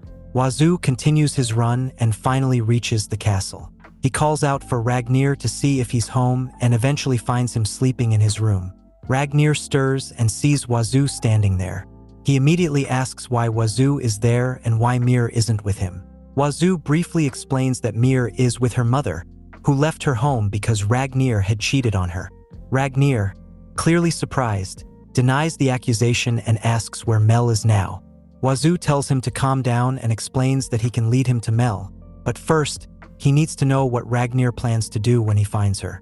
Ragnir responds that he will bring her back. Wazoo presses him on how he plans to apologize. Ragnir, puffing up with pride, scoffs at the idea of apologizing and insists that as a Dragon King, he shouldn't have to do so. He believes that simply telling Mel to return should be enough. Wazoo, seeing Ragnir's attitude, thinks he's hopeless and explains that while this might work with subjects, it won't with a personal issue between husband and wife. Before proceeding, Wazoo asks who Ragnir was allegedly cheating with. Ragnir insists he wasn't cheating and clarifies that the dragon in question is Karel, a beautiful dragon who is popular among others. Karel had invited him for meals several times, which he couldn't refuse because his friends were present. Wazoo then questions if Ragnir had several drinks with Karel and if she made advances on him. Ragnir confirms this but swears that nothing happened, although Mel saw them together and left home in anger. Wazoo scolds Ragnir, saying that Mel's anger is understandable. Even if nothing happened, Ragnir's interaction with Karel is enough to warrant Mel's anger. Ragnir argues that he shouldn't have to apologize, but Wazoo insists he needs to set aside his Dragon King pride and consider how he would feel if Mel were out with a young male dragon and became intimate with him. Ragnir, infuriated, spits fire in Wazoo's direction, but Wazoo urges him to listen. He explains that if Mel came to bring him back without apologizing, Ragnir would probably be enraged, which is exactly how Mel will feel if he doesn't apologize. Wazoo presses him to be honest about whether he could forgive Mel if the roles were reversed. Ragnir admits he couldn't. Wazoo points out that this is precisely what Mel will be feeling now, and it will only worsen if Ragnir doesn't make amends. Understanding what he needs to do, Ragnir agrees. Wazoo asks if he can stay at the castle for the night, having run all day without rest. Ragnir, apologizing for his earlier attitude, agrees and also asks about Wazoo's romantic life. Wazoo replies that he only has Mir by his side. Ragnir wonders why someone who seems to understand women so well hasn't managed to find a lover. Wazoo, feeling a bit down, tells him not to discuss it as it's a sore spot. Ragnir remarks that if he were a dragon, he'd surely be popular. The next morning, Wazoo wakes up with the sun and prepares to head out. He surprises Ragnir by lifting him, which shocks the Dragon King. Wazoo explains that carrying him is much faster than flying. Ragnir, frightened, asks what Wazoo plans to do, but Wazoo reassures him he won't die and hurls him towards the mountain where Mel is staying. Then Wazoo runs off to catch up. When Wazoo arrives at the cave, he finds Ragnir being scolded by a furious dragon. Wazoo realizes this must be Mel's mother, Megal, who is angry over how Ragnir has treated her daughter. Ragnir tries to explain that it's a misunderstanding, but Megal is not impressed. Wazoo steps in, introducing himself as the human Megal was referring to, and Mir rushes over to hug him. Megal, having heard about Wazoo from her daughter, scrutinizes him but is reassured by Mel's trust in him. She also mentions that Mel plans to marry Mir to Wazoo when she grows up, which leaves Wazoo confused about the situation. Megal reveals that she is the former Dragon Queen, which adds to Wazoo's bewilderment. As the conversation unfolds, Wazoo realizes he's stumbled into a tricky situation. He tries to diffuse the tension by claiming it's a misunderstanding and suggests that Ragnir and Mel simply need to be honest and resolve their issues. Mel agrees, but only if Ragnir apologizes sincerely. Ragnir exits the cave, looking disheveled, and asks Wazoo what he should do next. Wazoo advises him to follow through with his apology and adapt to Mel's wishes, a piece of advice Wazoo learned from his father's sayings. Ragnir, feeling humbled, asks if there are any high-class places for dragons. Wazoo explains that while there are no such places for dragons, human males often take their partners to nice restaurants to apologize and make amends. Ragnir wonders if such places exist in human towns. Wazoo confirms they do, but notes that bringing dragons into such establishments would be impossible. Ragnir then suggests that if that's the case, there will be no issue, and he heads back inside the cave. Ragnir kneels before Mel and Megal, apologizing for the trouble he caused. He promises to cut ties with Karel and to take better care of Mel, inviting them to Linux Town as a gesture of his apology. He describes Linux as a place where they can rest, enjoy good food, and beautiful scenery. Mel is eager to visit Linux, delighted to see her husband and daughter after a long time, and Megal agrees, noting the need for a break. Wazoo then inquires about how they will enter the town given their sizes. Megal explains that they can transform into human forms, thanks to their substantial mana. Wazoo is amazed as the dragons shift into human forms. Megal instructs him to lead the way to Linux Town, and Wazoo agrees, ready to guide them on their journey. Salona sits on a quiet bench, the exhaustion from 10 days of travel weighing heavily on her. She glances at the guild card in her hand, the same one she's been carrying since she left her village, and wonders where Wazoo could be. Her thoughts drift to the possibility of him being on a ship, heading to some distant land. But she quickly reminds herself that without his guild card, he's likely in a tight spot. Her mind races, imagining Wazoo lost and alone, and she thinks of a large city nearby. He might not even be on this continent if he's not there. The thought of reuniting with him fills her with a mix of hope and trepidation. She dreams of traveling together, sharing adventures, and eventually sharing their lives, until her thoughts turn more intimate and she imagines kissing him. Blushing, she shakes her head, trying to dispel these fantasies. She doubts that he would have room in his heart for her now, especially if he's moved on and formed new bonds. She's not even sure if he would forgive her after the way she rejected his feelings. Just then, the aroma of fresh bread wafts through the air, pulling Salona from her thoughts. Her stomach growls, a reminder of her hunger after days of inadequate food. She notices a young girl, Lula, with a bundle of bread and watches as a man talks to her about it. Lula thanks him and smiles, mentioning that these breads come from the best bakery in town, one approved by her father. The man comments on the long walk to her home and the possibility that the bread might get cold. Lula laughs and explains that the bread is delicious even when cold, and she enjoys it every morning. As the man leaves, Lula approaches Salona and offers her a piece of bread. Salona, surprised by the offer, asks if she's not supposed to deliver the bread to her father. Lula cheerfully replies that it's fine. She often nibbles on 1 or 2 pieces herself, and her father doesn't mind. Salona, touched by the girl's kindness and her pure, untainted eyes, insists on paying for the bread. Lula waves off the payment, instead offering Salona a place to stay at her inn in Linux Town, which is not too far away. Salona, intrigued, asks if the inn is located in that large fortress city. Lula confirms it is and mentions that the inn is called the Breeze of Light Inn, claiming it has the best lodging and food around. Salona agrees that it would be a good idea to visit. Realizing she hasn't introduced herself, Salona offers her name. Lula introduces herself in return and asks if Salona is an elf. Salona confirms that she is, and Lula expresses excitement, noting that while many adventurers stay at the inn, she rarely sees an elf. Salona comments that elves generally stay in their villages unless something significant happens. Lula inquires about the reason for Salona's visit to the trade harbor. Salona blushes and admits she's searching for a particular man and considering heading to Linux. She adds that if she can't find him there, she might have to give up. Lula offers to help, noting that many people visit her in daily. She asks for more details about the man. Salona describes Wazoo as aloof but cheerful, kind and strong, and someone she feels a strong desire to protect. She describes his appearance: black hair that reaches his nape, a worn-out black robe, and a small dragon resting on his head. Lula's eyes widen as she asks if the dragon's name is Mir. Surprised, Salona confirms it is. Lula explains that Wazoo is staying at the Breeze of Light Inn, mentioning that he had lost his guild card and was working under her father because of it. Salona, overwhelmed by emotions, slumps to the ground, her cheeks flushed with a mix of embarrassment and relief. The realization that she actually found Wazoo, despite her doubts, fills her with an intense emotional weight. Lula, noticing her distress, urges her to hurry to Linux, but Salona hesitates, clutching the guild card tightly. When Lula asks if Salona journeyed all this way just to return the card, Salona admits that she did.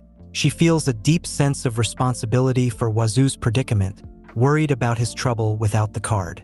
Lula, curious, inquires whether Salona used magic or fast travel to reach the harbor. Salona's face reddens as she confesses that she walked the entire way, driven by her desire to help Wazoo. Lula laughs, recognizing Salona's devotion.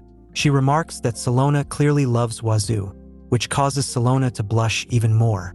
She admits that while her heart is conflicted, she's not quite ready to join Wazoo's harem. Salona feels she might have missed her chance, especially if Wazoo has already moved on to new relationships. Lula reassures Salona, revealing that Wazoo is still traveling alone, aside from Mir. This news brings a hopeful sparkle to Salona's eyes. Lula informs her that Wazoo had to leave town for a job given by her father but invites Salona to wait at her inn until he returns. Salona, torn and nervous, begins to walk towards the town, her mind racing with questions about whether Wazoo will accept her if she waits. She wonders if they could go on adventures together again, imagining a future with him. As they approach the city, Salona spots Wazoo from a distance. Her heart sinks when she sees him walking with several new companions. Tears well up in her eyes as she contemplates the possibility that he has already forged new friendships. The sight of him with others makes her feel as though she has been left behind, her fears confirmed. Lula encourages her to go after Wazoo, but Salona turns away, her resolve crumbling. She mutters that she's only there to return the guild card and laments her other obligations. She hands the card to Lula, asking her to deliver it, and flees from the scene. Salona runs until she reaches a nearby tree, where she collapses, breathless and distraught. She is bewildered by her own actions. She wonders why she ran away when all she had to do was approach him, apologize, and ask to rejoin him. The feelings leave her frustrated and isolated. As she sobs quietly under the tree, Salona realizes that her heart aches not just from missing Wazoo, but from the profound emotions she has developed for him. It dawns on her that she has fallen deeply for him, a realization that both comforts and tortures her in equal measure. While enjoying tea at the inn, the guild master Reagan found himself in disbelief. The idea that the individuals seated before him were the Dragon King and his family seemed almost too fantastical to be true. Wazoo, maintaining a calm demeanor, reassured him with a smile, affirming that it was indeed the truth. Megal, growing increasingly impatient, insisted that Ragnir demonstrate his true identity. Ragnir complied and transformed back into his dragon form, filling the room with his imposing presence. The sudden shift left Reagan stunned, causing him to fall from his chair in shock. His fear quickly turned to acceptance as he requested Ragnir to return to his human form. With Reagan now convinced, Wazoo shifted the conversation to practical matters. He inquired about the reward he was due, including a rank up and a new guild card. Additionally, he asked if Reagan could recommend any excellent restaurants in the area. As Wazoo and his companions prepared to leave, he noted that Reagan would personally guide them around the city the following day. He quietly advised Ragnir to make the most of this opportunity. For now, he suggested they spend the night at the Breeze of Light Inn. Just as they were about to head out, Lula arrived and approached Wazoo. She relayed that she had encountered a girl named Salona on her way to the inn. Salona had asked her to deliver a guild card to Wazoo. Upon inspecting the card, Wazoo confirmed it was indeed his. He wondered if Salona had come all this way simply to return it. The next day, Mel and Megal were exploring the bustling town with genuine curiosity. Mel marveled at the plethora of interesting sights and activities, remarking how a human town could be so vibrant and engaging. Megal, equally fascinated, admitted that it had been quite some time since she had visited a large town like this. During their exploration, Mel spotted a pair of shoes that caught her eye. She hesitated, worried about whether she would be able to wear them after she transformed back to her dragon size. Megal reassured her that simply enjoying the experience was valuable in itself. Kayla and Emma, who were assisting them on their tour, led them to a toy hunting shop. Inside, Megal enthusiastically participated in the games, skillfully hitting targets with her shots. Mel, on the other hand, struggled to hit any targets and looked disheartened. Observing her disappointment, the shop owner kindly offered her a consolation prize, which lifted her spirits. The group continued their tour through the entertainment district, bustling with activity and crowds. Megal's attention was drawn to a grand building, and she asked what it was. Before Kayla could answer, Emma whispered to her, reminding her that Megal and Mel were still upset with the Dragon King for his past actions. Kayla responded to Megal, explaining that the building was just a large house and refraining from mentioning that it was the most prestigious brothel in the town.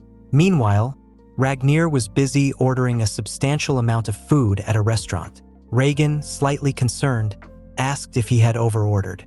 Wazoo, with a hint of humor, reminded Reagan that their guests were dragons, who had larger appetites.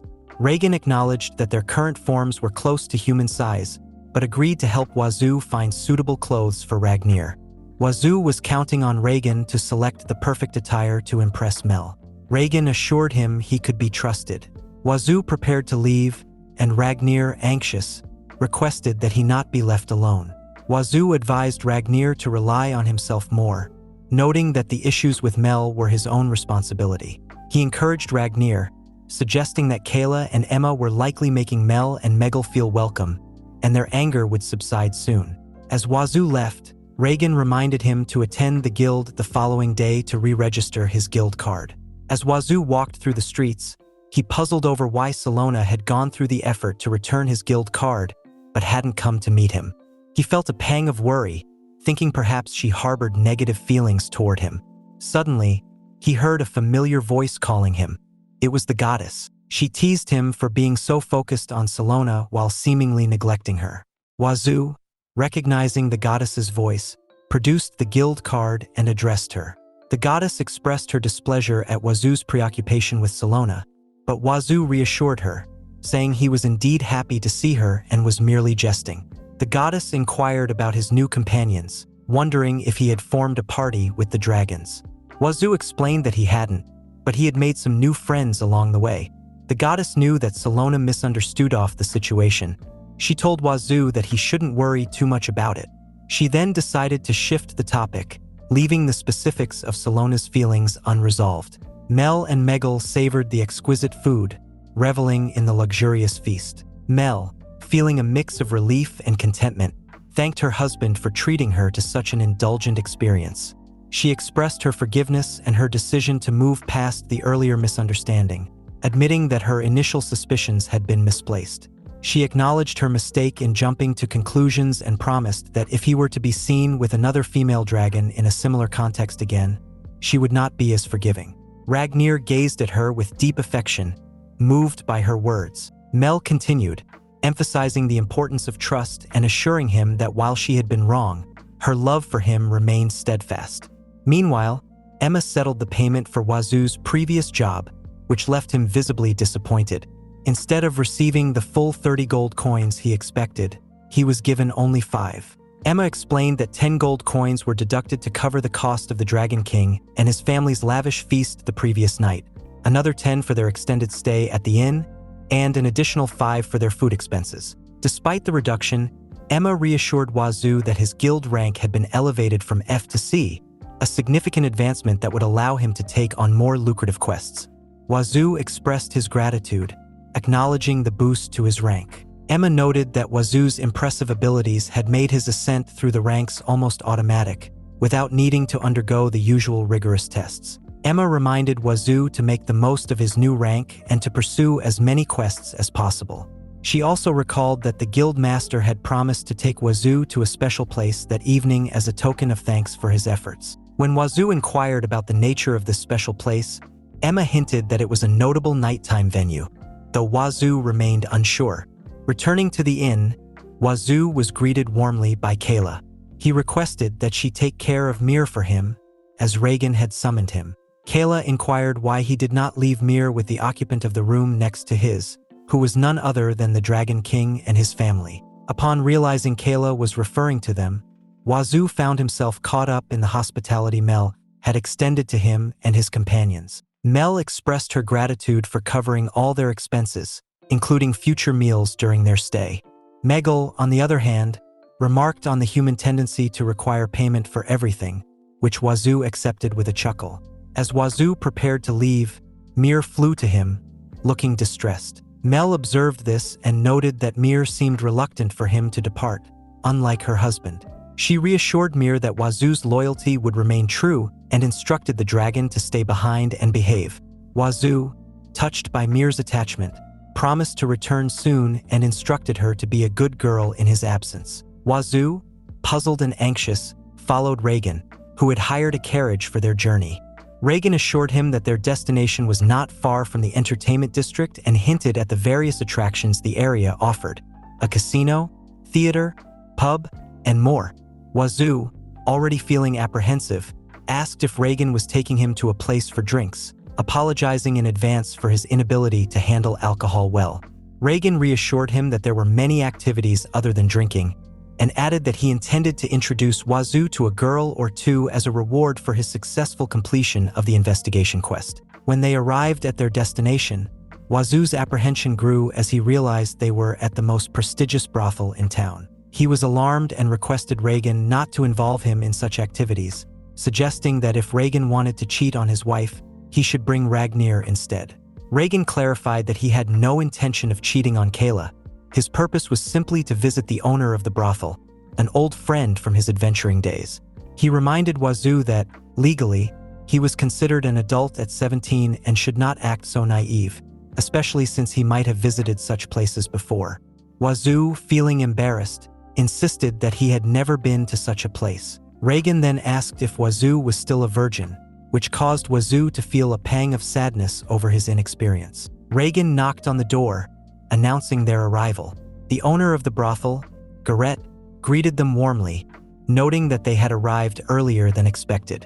Reagan introduced Wazoo to Garrett, highlighting his impressive accomplishments, including surviving a fight with an A-ranked party and speaking with the Dragon King as an equal.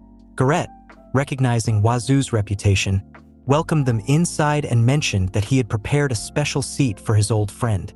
Wazoo was taken aback by the opulence of the place. Observing Wazoo's unease, Garrett inquired if everything was all right.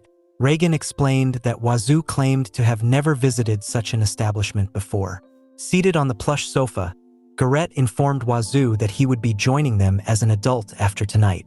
He proceeded to present a selection of women, offering Wazoo the chance to choose anyone he fancied. Wazoo, confused and nervous, asked what exactly Garrett meant. When pressed further about his preferences and whether he was uncomfortable with women or had someone else in mind, Wazoo admitted he was still not ready for this.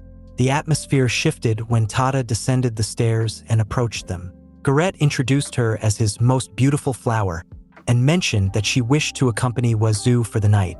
To Wazoo's surprise, Tada was the same girl he had once helped during a shopping incident. Tada, pleased that Wazoo remembered her, expressed her gratitude and explained her intent to develop a more intimate connection rather than remain just acquaintances.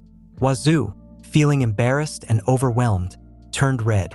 His nervousness drove him to gulp down Reagan's liquor in a single breath, which quickly led to him losing consciousness. When he awoke, he found himself lying in Tada's lap, her face smiling gently at him. Startled and apologetic, Wazoo tried to get up, but Tada reassured him that he had merely fainted from the alcohol. She handed him a glass of water and explained that he was in her private room within the mansion. Reagan had already left, she informed him. Wazoo, feeling remorseful for causing trouble, thanked her. Tada, accustomed to dealing with inebriated clients, offered comfort. However, her actions took an unexpected turn when she began to slowly remove her clothes. Wazoo, shocked and uneasy, asked her what she was doing. Tada explained that she was preparing for an intimate encounter, as that was the nature of the establishment. Tada leaned closer to him, inviting him to explore his desires. Despite her assurances, Wazoo's heart was unsettled by the rapid pace of the situation. He expressed his discomfort and hesitation, feeling that things were moving too quickly for him. Tada looked at Wazoo with a mixture of surprise and concern, having never encountered someone so uninterested in taking advantage of her body in her line of work. Wazoo gently covered her with a nearby cloth and suggested they get to know each other better through conversation. He asked her to value herself more and not offer herself so easily. Her reaction was one of mild amusement and surprise. Tada had never before heard a client speak with such respect and kindness. She found his honesty both strange and endearing, realizing that she had tried to deceive someone who was genuinely kind-hearted. Tada admitted that she had been trying to meet him after witnessing his impressive defeat of 3 adventurers outside the Breeze of Light Inn. She had hoped to enlist his help due to his evident strength. When Wazoo asked if her request was related to the people who had pursued her, Tada nodded. She explained that these people were indeed a serious threat, and she had hoped Wazoo could offer some protection or support. Wazoo, understanding the gravity of her situation, assured her that he would handle the matter and that she need not worry. Tada then offered him a reward for his help, but Wazoo declined, saying that he did not need money. Instead, Tada clarified that her offer was not about monetary compensation, but about repaying him for his earlier kindness. She was willing to do anything in her power to assist him if he agreed to help her. Wazoo reassured her that he couldn't ignore someone who looked as lonely as she did. Tada became emotional, feeling exposed by his perceptiveness. She was embarrassed but grateful, realizing that Wazoo could see through her tough exterior to her underlying sadness. Wazoo listened intently as Tada shared her story, agreeing to reveal his own in return. Tada explained that she was working at the brothel to repay a significant debt her father owed. The people who had been pursuing her were indeed debt collectors, forceful and persistent, employing many men to intimidate and capture her if necessary. She had called out to Wazoo in her desperation, hoping his strength could protect her from these aggressors.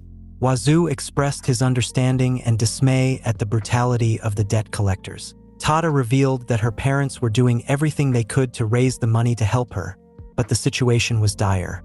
Her decision to work in the brothel was a last resort to support her family and eventually pay off the debt, allowing her to return home. Despite her predicament, Tada was wary of Wazoo confronting the collectors directly. She feared that his involvement could jeopardize his safety and possibly force him to leave the city. Instead, she requested only his protection from her assailants, promising that if he helped, she would strive to repay her father's debt and secure her own freedom. Wazoo assured her that he would not intervene in a way that might put him at odds with the collectors, but he committed to protecting her. He told her she could call on him at any time if she felt threatened. His promise was sincere, as he could see the seriousness and determination in her eyes. He vowed to support her efforts with everything he could. Tada's smile was warm and genuine as she expressed her gratitude to Wazoo for his kindness. Curious about his motivations, she inquired why he had become an adventurer. Wazoo hesitated, not having a clear answer, but eventually mentioned that his goal was to build a harem. Tada found this aspiration endearing and reassured him that she believed he could achieve it quickly, given his kind nature. Wazoo, however, noted that despite such encouragement from others, he remained alone. To his surprise, Tada playfully asked if she could be the first member of his harem. His reaction was one of shock and blushing embarrassment. Seeing his discomfort, Tada quickly clarified that she was only joking, feeling unworthy of such a role. She acknowledged his kindness and assured him that he was as gentle as she had thought. With their time together still ahead, Tada suggested they make the most of it by discussing the city, its good restaurants, and scenic spots. Wazoo, having recently arrived in Linux, was eager to learn more about the area. Tada happily agreed to share her knowledge, her giggles filling the room with a light-hearted atmosphere. As night gave way to day, the soft chirping of birds outside the brothel woke Tada. She reflected on the previous night, realizing with a touch of wonder that Wazoo had respected her boundaries, even though they had slept in the same room. She admired his genuine care, noting that it was a first for her. When Wazoo awoke, he found himself alone, with a business card left behind by Tada inviting him to visit again. Pleased that she had enjoyed his company, he prepared to leave, thinking of returning to Mir. Just then, a demi-human girl burst into the room. Angrily, she chastised Wazoo for thinking that Tada could seriously care about him simply because they had spent a night together. Wazoo, taken aback, tried to explain that Tada herself had asked him to come back, showing her message as proof. The girl was astonished, noting how rare it was for Tada to give such a message to someone like him. She explained that Tada and others were involved in something significant, and they couldn't afford to have their plans disrupted by an outsider. The girl, clearly protective of Tada, was adamant that Wazoo shouldn't be privy to the details of their situation. Ignoring his pleas, she threw him out of the brothel, citing her role in protecting Tada from potential threats. As Wazoo left, he understood her concern but felt frustrated by the abrupt dismissal. Mir, perched on Wazoo's head, was clearly in a sulk. He tried to lift her spirits with a playful tone, assuring her that his absence was nothing to be upset about. He emphasized that nothing inappropriate had happened and gently teased her about possibly being jealous. The mention of jealousy only seemed to ignite Mir's frustration, and she responded by scratching his face. Realizing he might have pushed her too far, Wazoo quickly shifted tactics, promising to make it up to her with a special treat. He mentioned that Tada had shared recommendations for some excellent places around the city, hoping to divert Mir's attention from her jealousy. However, hearing another woman's name made Mir even more upset, leading her to scratch his face again. At that moment, a familiar voice called out Wazoo's name.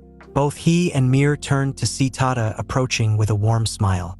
She greeted him with a sense of pleasant surprise, noting how fortuitous it was to run into him again so soon. Wazoo, equally surprised, responded that he hadn't expected to see her so quickly. When Tada asked what he was doing, Wazoo casually mentioned that he was out on a date with Mir. Tada, with a teasing tone, remarked on their apparent passion. She then introduced her bodyguard, a cat girl named Nenya. Wazoo extended his hand for a handshake, however. Nenya responded with a firm slap to his hand, clearly displaying her disapproval. As Tada reassured Nenya not to be too harsh with Wazoo, he took a deep breath and accepted the reality of his unwelcome status. Nenya, with a commanding presence, whispered something to Mir before taking her away. Wazoo was left bewildered as Nenya instructed him to carry her bags if he wanted to get closer to Tada, with a firm grip on his shirt and an impatient tone. Confused but determined to make the best of the situation, Wazoo turned to Tada and asked what was going on with Nenya. Tada explained that Nenya might just be trying to give them some private time, though she wasn't entirely sure. They decided to continue their shopping, with Wazoo curious about what Tada was looking for. Tada explained she wanted to buy cosmetics, clothes, and accessories for the girls in the mansion as a gesture of gratitude for their kindness. They arrived at a quaint jewelry shop, where Tada admired the carefully crafted pieces. Wazoo was equally impressed by the shop's offerings. However, his moment of admiration was interrupted when he noticed someone watching them from outside. When he made eye contact, the stranger quickly hid. Troubled by the encounter, Wazoo instructed Tada to stay inside the shop and not venture outside while he investigated. Wazoo followed the suspicious figure to a nearby building, where he confronted a group of individuals who had been lurking. They revealed their intent to capture Tada and claimed he was too late to save her. A skirmish ensued, and Wazoo fought fiercely, dispatching the thugs with relative ease. As the last of the attackers fell, Nenya arrived on the scene, having heard from the owner and others about Wazoo's strength. Nenya was initially surprised by Wazoo's capabilities, acknowledging that he was stronger than she had anticipated. She explained that she had come to assess whether Wazoo was reliable enough to protect Tada and had been prepared to intervene if necessary. Satisfied with his performance, Nenya admitted that she now trusted Wazoo. The real revelation came when Nenya disclosed the truth behind Tada's predicament. She revealed that Tada's supposed debt was a fabrication created by the city's corrupt lord. This malevolent ruler had invented the debt and imposed an unpayable sum, making Tada's body collateral. Nenya described the city lord as the worst she had ever encountered, and Wazoo was stunned by the gravity of this revelation. Tada grew increasingly anxious as she waited in the jewelry store. Wazoo had been gone for a while, and she couldn't help but worry. When he finally returned, she rushed to him, relieved but concerned. Grabbing his arm, she scolded him for leaving her alone, reminding him that he was supposed to be her bodyguard. Wazoo didn't respond directly. Instead, he pulled her closer, placing her in front of him with a reassuring look. He declared that she didn't need to worry anymore because he was by her side, and she was safe with him now. Tada was surprised by his sudden intensity, but she smiled to ease the tension, thanking him for his passionate words, which she found both amusing and comforting. She reflected on the story Nenya had shared with Wazoo earlier, about how her parents had been doing everything possible to protect her, even cutting down on necessities to pay off a fake debt. Tada had taken the drastic step of selling her body, and along the way, she had found allies like Garrett, Nenya, and Reagan. They were all working together to gather proof that her debt was a fabrication, getting closer to uncovering the truth. But the corrupt city lord, whose lie was about to be exposed, had been sending mercenaries to capture her. This is where Wazoo had become a part of their story, vowing to help her by confronting the lord. As they continued browsing the store, Tada searched for something specific. She asked the shopkeeper for help in finding souvenirs, and the shopkeeper, with a smile, suggested they look for matching items for couples. This comment made Tada blush, and even Wazoo seemed a bit embarrassed. Tada, still holding onto his arm, asked if she looked like an ordinary girl walking around like this. Wazoo reassured her that she not only looked like an ordinary girl, but was far more beautiful than that. Tada blushed even more, explaining that wasn't what she meant when she asked. Suddenly, Tada's thoughts drifted to her past, to the room where she had worked as a professional.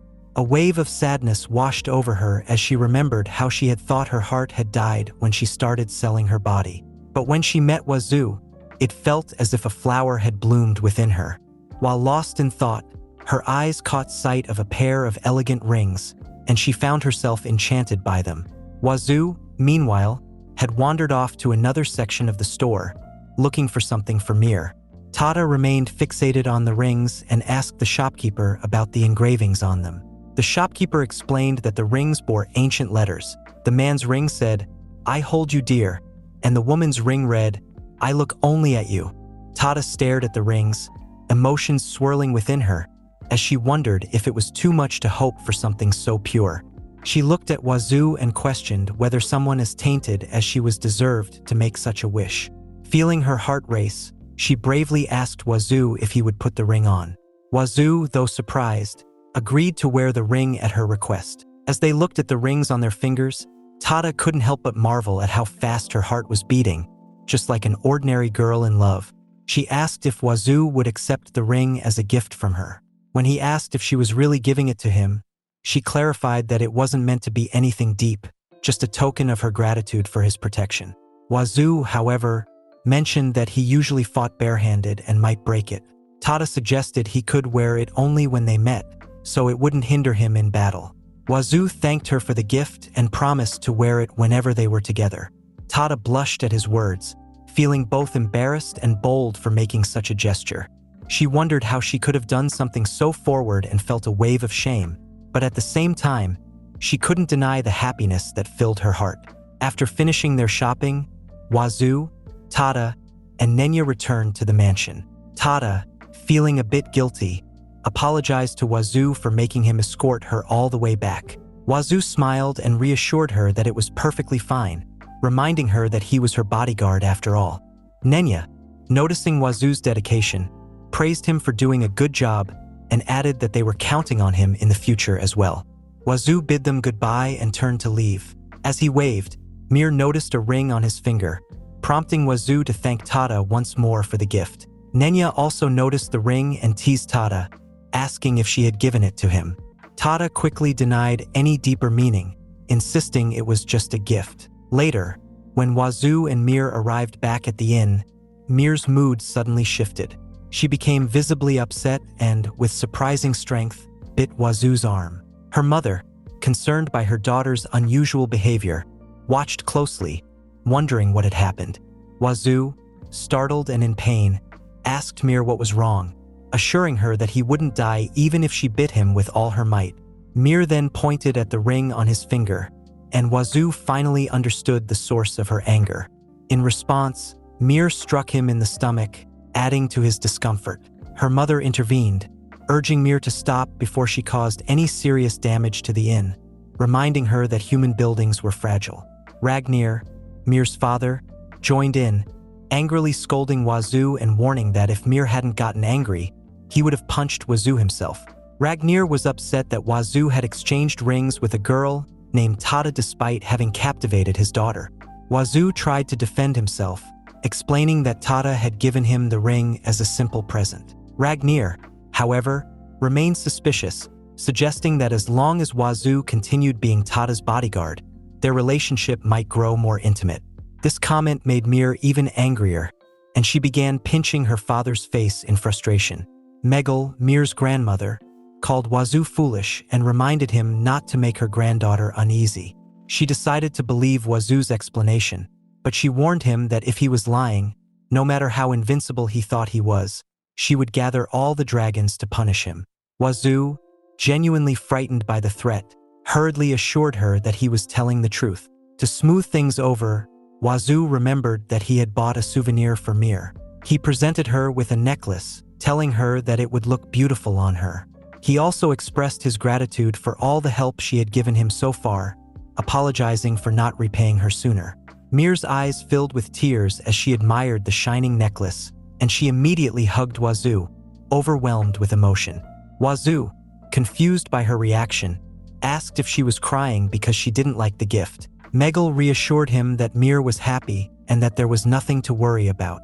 Mel, another of Mir's relatives, became emotional as well, touched by the fact that Wazoo had thought of Mir even while spending time with another woman. She called it true love. Ragnir, feeling a pang of jealousy, grumbled that Mir never showed such tears no matter what he gave her. That night, Mir insisted on sleeping in Wazoo's bed, and he found himself on the floor by morning, sore from the rough night. The next day, Wazoo was still feeling the effects of Mir's strength when Emma barged into his room, calling his name. She found him lying on the floor and accidentally gave him a glimpse of her pink underwear, which made her furious. She demanded to know if he wanted to die or if he preferred to take on an unreasonable quest as punishment. Faced with her anger, Wazoo quickly chose the latter, thinking it offered a better chance of survival. While they sat in the inn, Emma explained that a poison swamp had suddenly appeared in the forest south of Linux and was rapidly spreading. Although there were no casualties yet, the swamp posed a serious threat to Linux if it wasn't dealt with soon. Wazoo realized that she was looking for adventurers with poison resistance. Confidently, he mentioned that poison had no effect on him and that he could handle the quest. Emma, worried, asked what level of poison he could nullify. Wazoo showed her his guild card, proving that no poison could harm him. She called him a monster but handed over the quest details, urging him to take care of himself. As Wazoo prepared to leave, the Dragon King and his family gathered at the city gate to see him off. Wazoo explained that he couldn't bring Mir with him this time because the poison was supposed to be extremely strong. He gently told her that it wouldn't be right if anything bad happened to her, so she should stay and be a good girl until he returned. Megal mused that the unusually cloudy air of late made sense now, and Mel added that something must have triggered the swamp's appearance, warning Wazoo to be careful.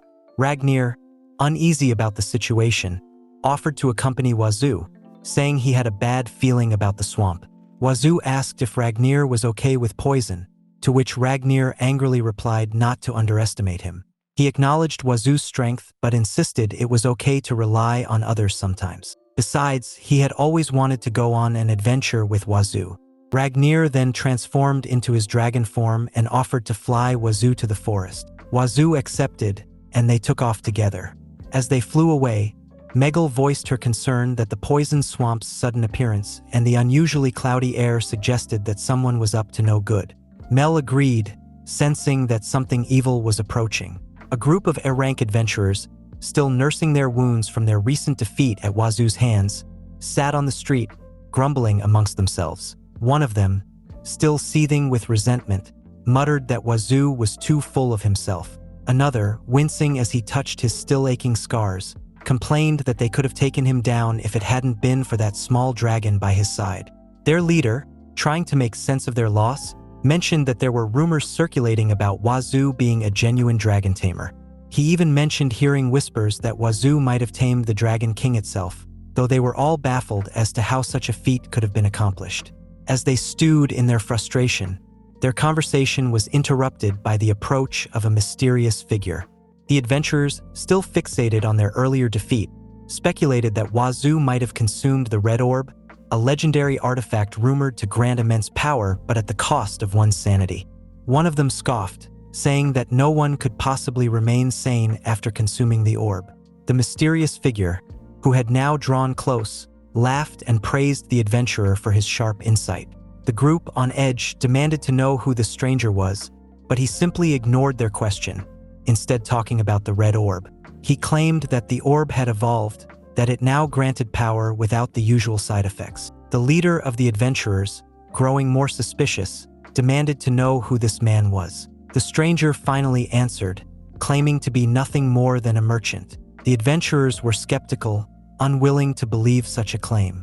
But the merchant insisted, revealing that he had the orb in his possession and was considering selling it at a high price in the city. However, he offered them a discount. One of the adventurers, still suspicious, told the merchant to mind his own business, but the allure of power was too strong to ignore. The merchant then produced the Red Orb, offering each of them one, and promised that it would grant them the strength to defeat even the Dragon King. Stunned by the sight of the Red Orb, the adventurers quickly changed their tune, eagerly asking if the discount still stood. The merchant, sensing their desperation, handed an orb to each of them. As they marveled at the power now within their grasp, the merchant casually asked if they knew the location of the mansion belonging to the lord of the city. Ragnir and Wazoo arrived at the forest, and the sight that greeted them was ominous. Smoke rose above, and even from high up, Wazoo could smell the awful stench emanating from the poisonous, purple miasma that seemed intent on corrupting the entire forest. Ragnir, sensing the severity of the situation, suggested using his fire breath to incinerate the miasma and cleanse the forest. However, Wazoo quickly stopped him, pointing out that burning the forest down would turn it into a barren wasteland, which would be unfair to the land and its inhabitants. Ragnir, perplexed by Wazoo's calm demeanor, asked what his plan was if they found the swamp. After all, Wazoo couldn't use magic. Wazoo, however, was focused on finding the source of the miasma first. Ragnir, intrigued by Wazoo's confidence, transformed into his human form to observe him more closely, curious to see the depth of his strength. As they ventured deeper into the forest, everything was shrouded in the purple smoke from the swamp. Wazoo remarked that finding any animals would be impossible, as not even insects could survive in such a toxic environment. Ragnir, feeling increasingly uncomfortable from the miasma, asked Wazoo if he wasn't affected. Wazoo, to Ragnir's surprise, said that the miasma smelled like fresh citrus to him. Ragnir, bewildered by Wazoo's adaptability, asked what kind of inhuman power he possessed. Wazoo explained that after being saved by Mir from the brink of death, his body started changing in ways he couldn't fully understand. Whether it was the food Mir gave him or the intervention of a goddess who appeared in his guild card, something had transformed him. Ragnir speculated that perhaps Wazoo's strong desire to live had given him this power. Wazoo, however, laughed it off, saying that he hadn't even undergone any special training and had merely survived by eating anything he could find when he was starving. including strange mushrooms and random bones. Even now, his stats changed every time he consumed something unusual, though he wasn't sure if that made him stronger or just more peculiar. Ragnar found Wazoo's story fascinating, having never heard anything like it in his centuries of life, and suggested that Wazoo might have a unique ability to draw people to him. Wazoo, taken aback, joked that he still had no friends, to which Ragnar pointed out that he considered Wazoo a friend.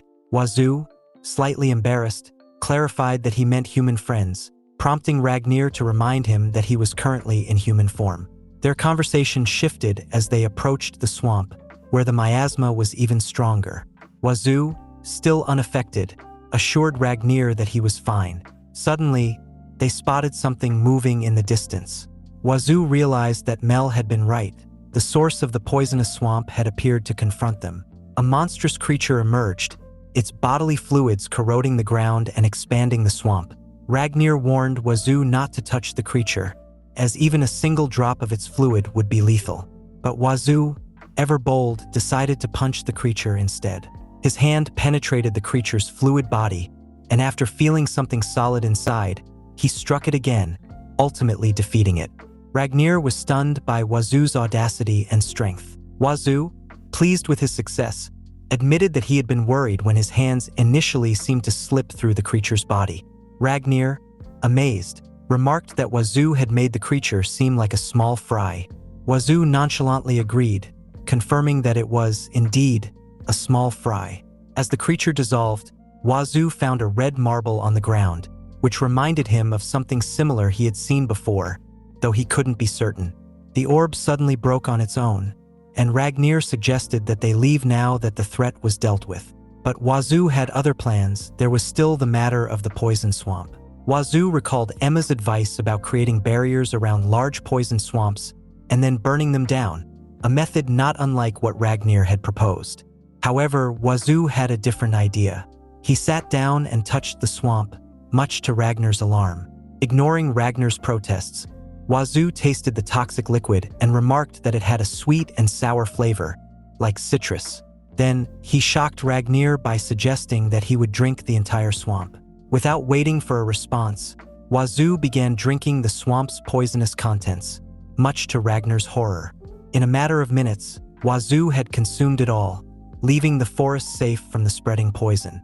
Ragnar, nearly sick with worry, scolded Wazoo for his reckless behavior.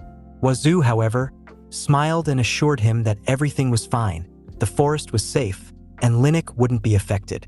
Just as Ragnar was about to respond, the ground began to shake, and a dazzling light enveloped Wazoo. He felt warm and heard a voice thanking him for his actions before he fell unconscious. Ragnar, concerned, noticed that Wazoo's bulging stomach had returned to normal. He carefully picked up Wazoo, realizing that this man had once again drawn something extraordinary to himself. As Ragnar flew back to Linux Town with Wazoo on his back, he reflected on Wazoo's far-from-ordinary powers. Despite his ignorance of how ordinary people acted, Wazoo was a kind and soft-hearted person who only wanted to use his strength to protect others. Ragnar finally understood why his daughter adored Wazoo so much. In that moment, he decided to fully acknowledge Wazoo as a man worthy of his daughter's affection. He promised that he would always lend Wazoo his strength whenever he needed it, and vowed that they would be the best of friends from now on. The next day, Reagan entered Wazoo's room, finding him looking pale and sluggish as he lay on the bed. Reagan commented on how he knew he could always count on Wazoo, even for handling the poison swamp. Noting Wazoo's condition, Reagan asked if he was suffering from a stomach ache, realizing that Wazoo must have endured quite a bit by drinking all the poison from the swamp. Before Wazoo could respond, Reagan apologized for sending him on such demanding quests, acknowledging that despite Wazoo's extraordinary strength, he shouldn't push himself too hard. He promised a reward later and advised Wazoo to rest properly for the day. Wazoo agreed but mentioned that Nenya had visited him earlier that morning, saying Tada wanted to meet him again. Reagan inquired if Wazoo was getting along well with Tada, and was reassured when Wazoo explained that Tada wanted to thank him for resolving the poison swamp issue. Reagan confirmed that Linux Town would have been in grave danger if the swamp had been left unchecked. He then brought up Tada's situation, asking if Wazoo was aware of her debt to the city lord. Wazoo affirmed he knew about it thanks to Nenya. Reigen revealed that he had gathered enough evidence to take the city lord down for various corrupt activities beyond just Tada's case. They planned to sue him first thing the next day. Wazoo was thrilled by the news, seeing it as a chance for Tada to be free and possibly making his first human friend. Reigen, however, expressed concern that the city lord might attempt something drastic that night, such as kidnapping Tada. He asked Wazoo to stay by her side to prevent any such actions. Wazoo assured Reigen that he could be trusted to protect Tada, though he was still feeling unwell. He then promptly vomited. Reigen, exasperated, told Wazoo not to be sick in his inn. After a while, Wazoo heads out towards Tada's mansion. The streets feel heavy as his body rebels against him, a stark reminder that his immunity to negative statuses might have been overestimated. Struggling, he pulls out his guild card and asks the goddess for an explanation. Her response is sharp and irritated. She shares his confusion about the current state of affairs. She then questions why another goddess, the goddess of Mother Earth, is present in their shared space. The revelation that this is the goddess in question shocks Wazoo. The goddess of Mother Earth interjects, defending her presence and questioning the other goddess's objections. Wazoo, slightly embarrassed, explains that he had hoped for a harem, so her arrival should be acceptable. The goddess of Mother Earth thanks him for his heroics in saving the forest and preventing its destruction. Deeply moved by Wazoo's dedication and kindness, she decides to bestow him with her divine protection as a sign of gratitude. Wazoo tries to refuse, not wanting any further blessings, but she insists and the blessing is granted. As he checks his guild card, Wazoo notices that his humanity has dropped further, now down to 78%. He asks the goddess if this recent change is causing his current sickness. She confirms that it is, referring to the symptoms as growing pains, and assures him that his body will adjust in time. She then suggests he should rest, but Wazoo, despite his discomfort, insists that he must proceed to the mansion as soon as possible. Just then, someone bumps into him.